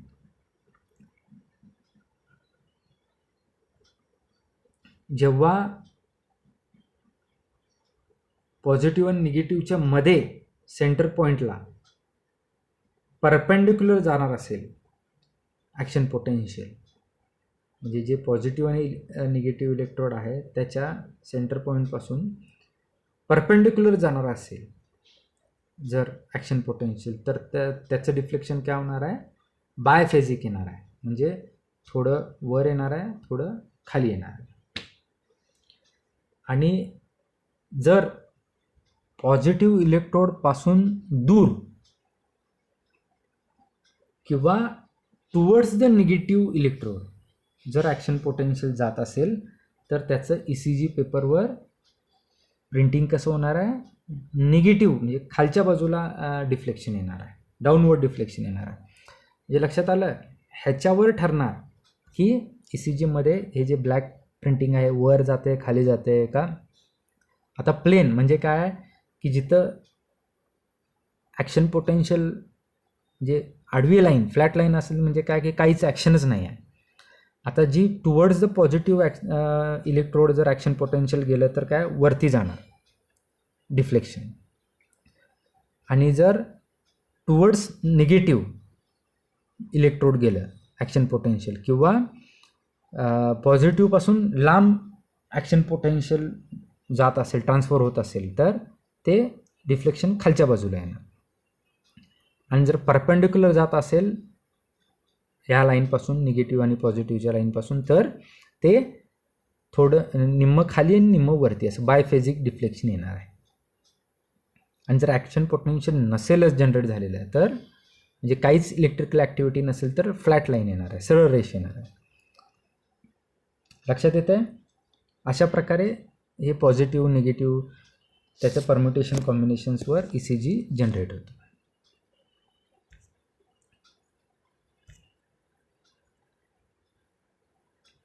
इथं दिलेलं आहे बघा, म्हणजे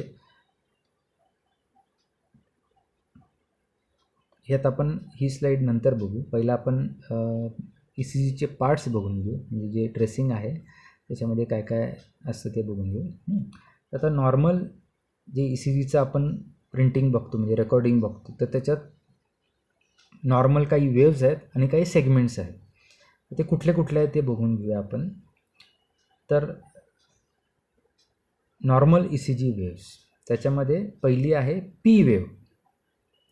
तर P wave is a positive wave and the first wave in ECG, म्हणजे जेव्हा ECG आपण काढतो तेव्हा पहिलं जे पॉझिटिव्ह म्हणजे काय, अपवर्ड म्हणजे जी फ्लॅट लाईन आहे त्याच्या वरच्या बाजूला, आणि निगेटिव्ह म्हणजे काय की खालच्या बाजूला.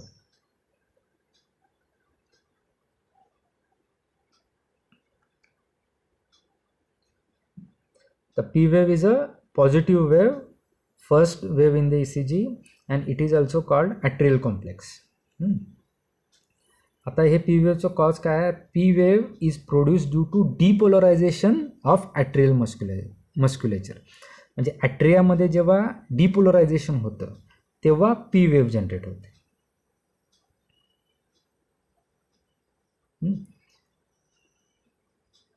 नॉर्मल जी ड्युरेशन आहे P वेव्हची दॅट इज 0.1 सेकंड, म्हणजे काय 2.5 mm.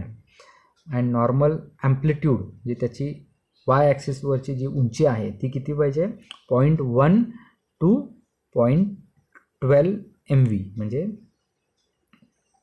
मिलीव्होल्ट, म्हणजे 0.1 to 0.12 म्हणजे ते जर मिलीमीटरमध्ये सांगितलं तर 1 to 1.2 मिलीमीटर एवढी त्याची उंची पाहिजे. P wave is normally positive in lead 1, 2, AV of V4, V5 आणि V6. एवढ्या लीड्समध्ये ती पॉझिटिव्हच असते, म्हणजे अप वरच्या बाजूलाच असते. And it is normally negative in AVR, म्हणजे AVR या लीडमध्ये ती निगेटिव्ह असते. And it is variable in बाकीचे जी लीड्स आहेत त्यामध्ये ती व्हेरिएबल आहे रिमेनिंग लीड्समध्ये, म्हणजे पॉझिटिव्ह असेल, निगेटिव्ह असेल किंवा बायफेजिक असेल. बरोबर, ही झाली P वेव्ह. देन पुढचा आहे QRS complex. QRS complex is also called the initial ventricular complex. म्हणजे Q वेव्ह इज अ, आता हा कॉम्प्लेक्स झाला वेंट्रिक्युलर कॉम्प्लेक्स, त्यातलं Q, R आणि S असे सेपरेट तीन वेव्ज आहेत. त्यातलं पहिलं Q wave is a small negative wave. आता इथे Q वेव्ह दिसत नाही आहे,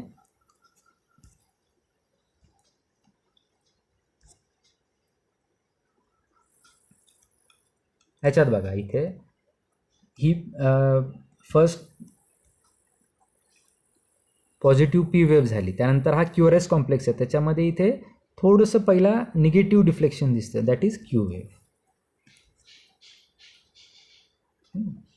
या डायग्राममध्ये व्यवस्थित दिसत नाही आहे म्हणून ती डायग्राम दाखवली. तर Q wave is a small negative wave. It is पुढे त्याचं कंटिन्युएशन काय होतं, it is continued as the tall R a wave, म्हणजे positive deflection which is a positive wave. आणि R wave is followed by a small negative wave, म्हणजे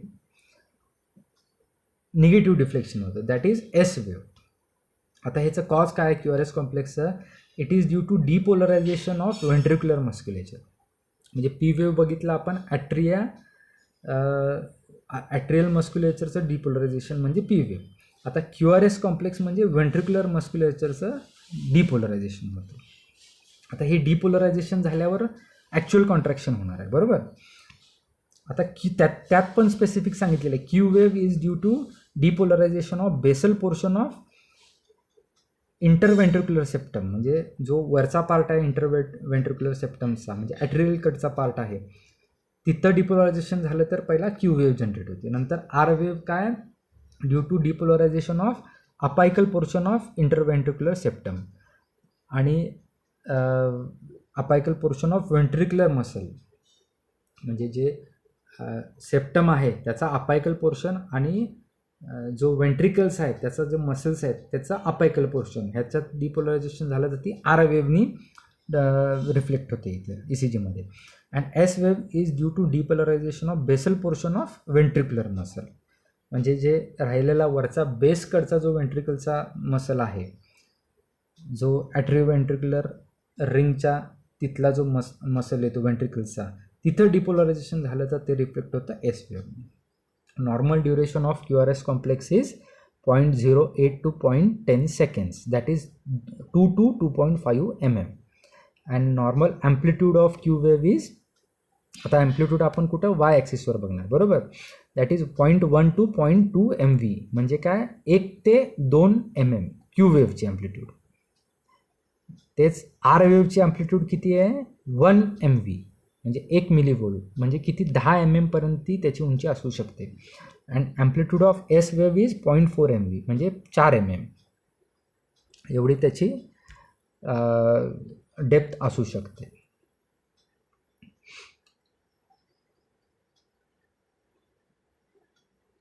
Q wave is normally small with amplitude of 4 mm or less, म्हणजे Q wave ही काय आहे की कायम कमी असते आणि त्याची जी ॲम्प्लिट्यूड आहे ती आर वेव्हच्या 25% असते. In lead 1, 2, AVL and V5 आणि V6, म्हणजे हे जे लीड्स दिलेले आहेत 1मध्ये 2मध्ये AVLमध्ये V5मध्ये आणि V6मध्ये, क्यू वेव्ह ही आर वेव्हच्या 25%पेक्षा कमी असते. आणि बाकीच्या लीड्समध्ये काय क्यू वेव्ह ही 0.2 mm पेक्षा कमी असते. अजून काय ह्याच्यात स्पेसिफिकेशन आहे चेस्ट लीड्समध्ये, तर from chest leads V1 to V6, म्हणजे V1 पासून V6 ह्या ज्या चेस्ट लीड्स आहेत त्याच्यामध्ये आर वेव्ह जी आहे, जी आर वेव्ह इथं आपण बघितलेली आहे, ती काय होते बिकम्स ग्रॅज्युअली लार्जर, म्हणजे V1 मध्ये छोटी असणार आहे, V2 मध्ये मोठी असणार आहे, तशी ती पुढं जाणार आहे, पुढं जशी जाणार आहे ती मोठी मोठी होणार आहे V1 टू V6.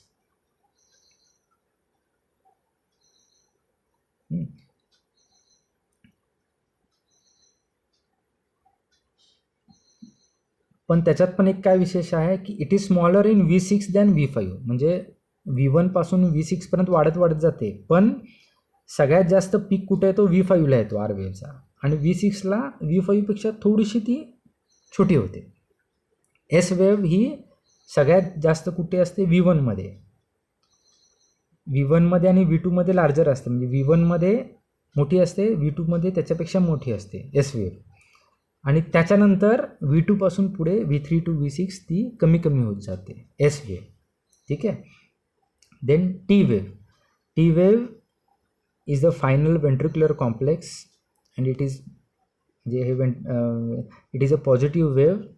याचं कारण काय, it is due to repolarization of ventricular musculature, म्हणजे व्हेंट्रिकल जेव्हा रिपोलराइज होतात तेव्हा ती टी वेव्ह येते. Normal duration of T wave is 0.2 seconds. 0.2 seconds म्हणजे किती 5 mm एक्स ॲक्सिसवर, आणि normal amplitude of T wave is 0.3 millivolt, म्हणजे वाय ॲक्सिसवरचे 3 mm. T wave is normally positive in lead 1, 2, V5 आणि V6, म्हणजे पहिल्या लीडमध्ये दुसऱ्या लीडमध्ये आणि V5 आणि V6 ह्या लीड्समध्ये टी वेव्ह ही नॉर्मली पॉझिटिव्ह असते, म्हणजे वरती असते, बरोबर, डोंगर असतो. आणि it is normally inverted in lead AVR. AVR जी लीड आहे त्याच्यामध्ये ती खालच्या बाजूला उलटी असते, इन्व्हर्टेड असते. आणि it is variable in other leads, म्हणजे बाकीच्या लीड्समध्ये ती पॉझिटिव्ह असेल, निगेटिव्ह असेल किंवा फ्लॅट असेल. देन यू वेव्ह ही शक्यतो दिसत नाही आणि याचा काय एवढा उपयोग नसतो, पण जे दिसली तर it is suppose to be due to repolarization of papillary जे मसल्स आहेत त्याच्या रिपोलरायझेशनमुळे ती क्रिएट होते यू वेव्ह, पण नॉर्मली आपल्याला ती दिसत नाही. देन हे झाले वेव्ह. त्याच्या पुढे आपण बघणार आहे सेगमेंट्स अँड इंटरवल. त्यातला आहे पहिली PR interval, that is PR interval. The PR interval is the interval between onset of P. PR interval is interval between onset of P wave and onset of Q wave, म्हणजे P वेव्हच्या सुरुवातीपासून Q वेव्हच्या सुरुवातीपर्यंत ह्याच्यामधलं जे interval आहे त्याला PR interval म्हणतो. It signifies the atrial depolarization, म्हणजे atrial depolarization, it signifies the atrial depolarization and conduction of impulse through AV node, म्हणजे SA नोडपासून ॲट्रियल डिपोलरायझेशन होणार आणि AV नोडमधून इम्पल्स कंडक्ट होणार. तर एवढ्या सगळ्या एरियाचं जे रिप्रेझेंटेशन आहे ग्राफिकल हे PR इंटरवलनी होतं.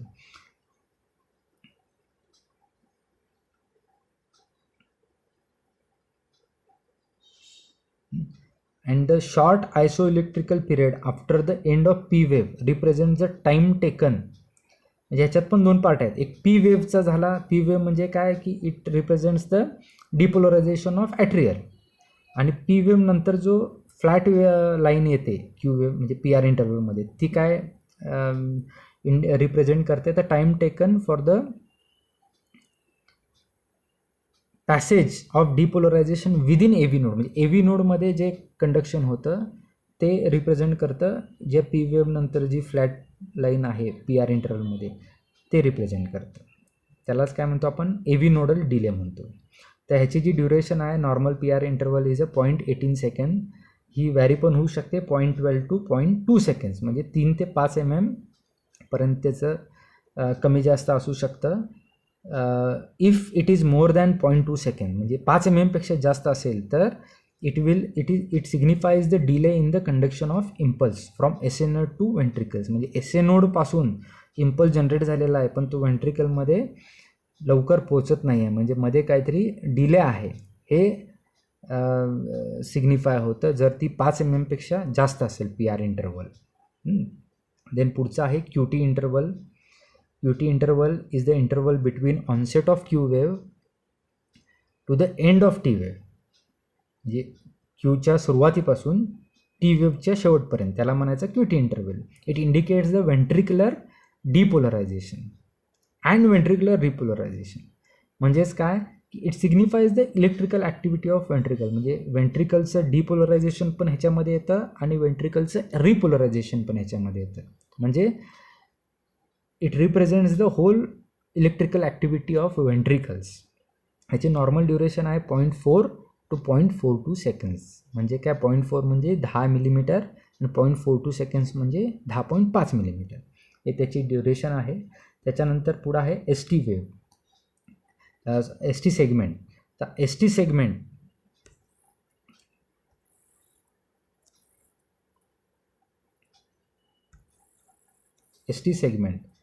ST segment is the time interval between end of S wave and the onset of T wave, म्हणजे S वेव्ह संपल्यानंतर T वेव्हच्या सुरुवातीपर्यंतची जी सेगमेंट आहे त्याला आपण ST सेगमेंट म्हणणार.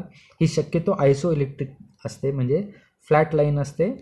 त्याच्यामध्ये पण जे पॉईंट नावाचा एक पॉईंट असतो ते म्हणजे काय the point where ST segment starts is जे पॉईंट, म्हणजे जिथं S वेव्ह संपते तिथं ST सेगमेंट चालू होते, बरोबर. त्या जंक्शनला म्हणतात जे वेव्ह. याचं जे ST सेगमेंटचे नॉर्मल ड्युरेशन आहे 0.08 सेकंड, दॅट इज 2 मिलीमीटर. त्यानंतर शेवटचं आहे इंटरवल RR इंटरवल.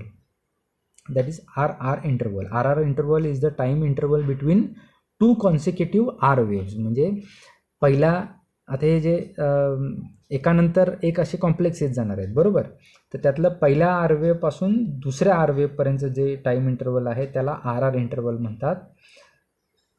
हे RR वेव्ह म्हणजे काय, it signifies the duration of one cardiac cycle. एक जे कार्डियक सायकल आहे ते रिप्रेझेंट करतं RR interval. And normal duration of RR interval is 0.8 seconds. अशा प्रकारे हे जे बेसिक ECG आपण बघितलेलं आहे. इथे बघा आता या खालच्या डायग्राममध्ये दिलेलं आहे, जी पहिली पी वेव्ह आहे त्याच्यामध्ये दिलेलं आहे सुरुवातीला पी वेव्हच्या सुरुवातीला इलेक्ट्रिकल ॲक्टिव्हिटी काय, सायनस नोडमध्ये इम्पल्स जनरेट झालेला आहे. राईट साईडला इथे पॉईंट्स दिलेले आहे, इलेक्ट्रिकल ॲक्टिव्हिटी कुठं आहे, आणि लेफ्ट साईडला ते पॉईंट्स इथे डिनोट केलेले आहे. म्हणजे 1 म्हणजे काय, इथं SA नोडला आहे, तर इथं पी वेव्हच्या आधी बघा ECGमध्ये पी वेव्हच्या जस्ट आधीचा पॉईंट म्हणजे काय, तिथं इलेक्ट्रिकल इम्पल्स SA नोडमध्ये जनरेट झालेला आहे. त्यानंतर दुसरी स्टेज काय आहे, तो इम्पल्स म्हणजे ते जे डिपोलरायझेशन आहे ते ॲट्रियामध्ये पसरणार आहे. म्हणजे काय, इथं ॲट्रियल डिपोलरायझेशन म्हणजे काय, जनरेशन ऑफ पी वेव्ह. त्यानंतर पुढे फ्लॅट लाईन येणार आहे छोटीशी,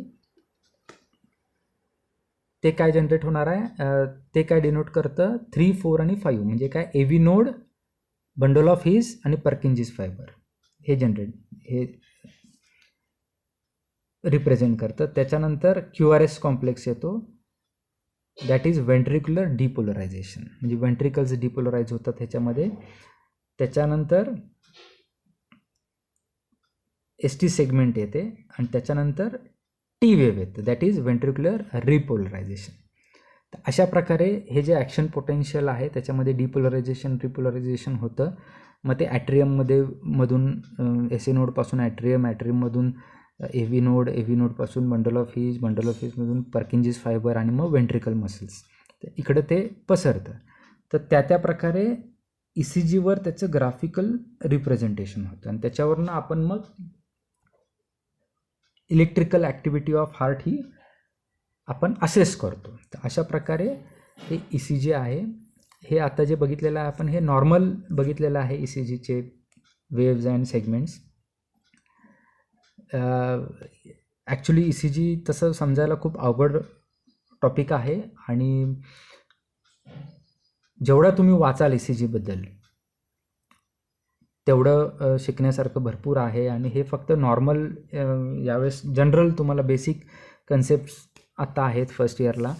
पुढे सेकंड इयरला तुम्हाला आणि थर्ड म्हणजे फायनल इयरला मेडिसिनमध्ये आणि पॅथॉलॉजीमध्ये सेकंड इयरला याचं फर्दर पॅथॉलॉजिकल कंडिशन्समध्ये बाबा ह्याच्यामध्ये काय चेंजेस होतात, पी वेव्हमध्ये काय जास्त उंच झाली तर काय, उलटी झाली तर काय, QRS कॉम्प्लेक्समध्ये R वेव्ह अशी वर आहे ती उलटी झाली तर काय, ST सेगमेंट फ्लॅट आहे ती खाली गेली तर काय, वरती गेली तर काय, T वेव्ह जी वर असायला पाहिजे ती खाली उलटी झाली तर काय ज्या लीडमध्ये.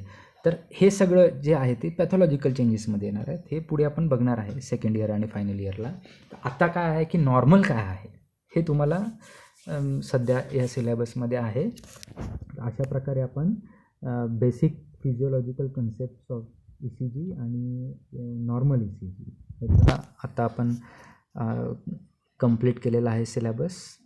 आता नेक्स्ट लेक्चरमध्ये आपण हार्ट रेट आणि हार्ट रेटची जे फॅक्टर्स गव्हर्निंग हार्ट रेट, त्याच्यानंतर ब्लड प्रेशर, हे सगळं आता आपण पुढच्या लेक्चरमध्ये बघणार आहोत.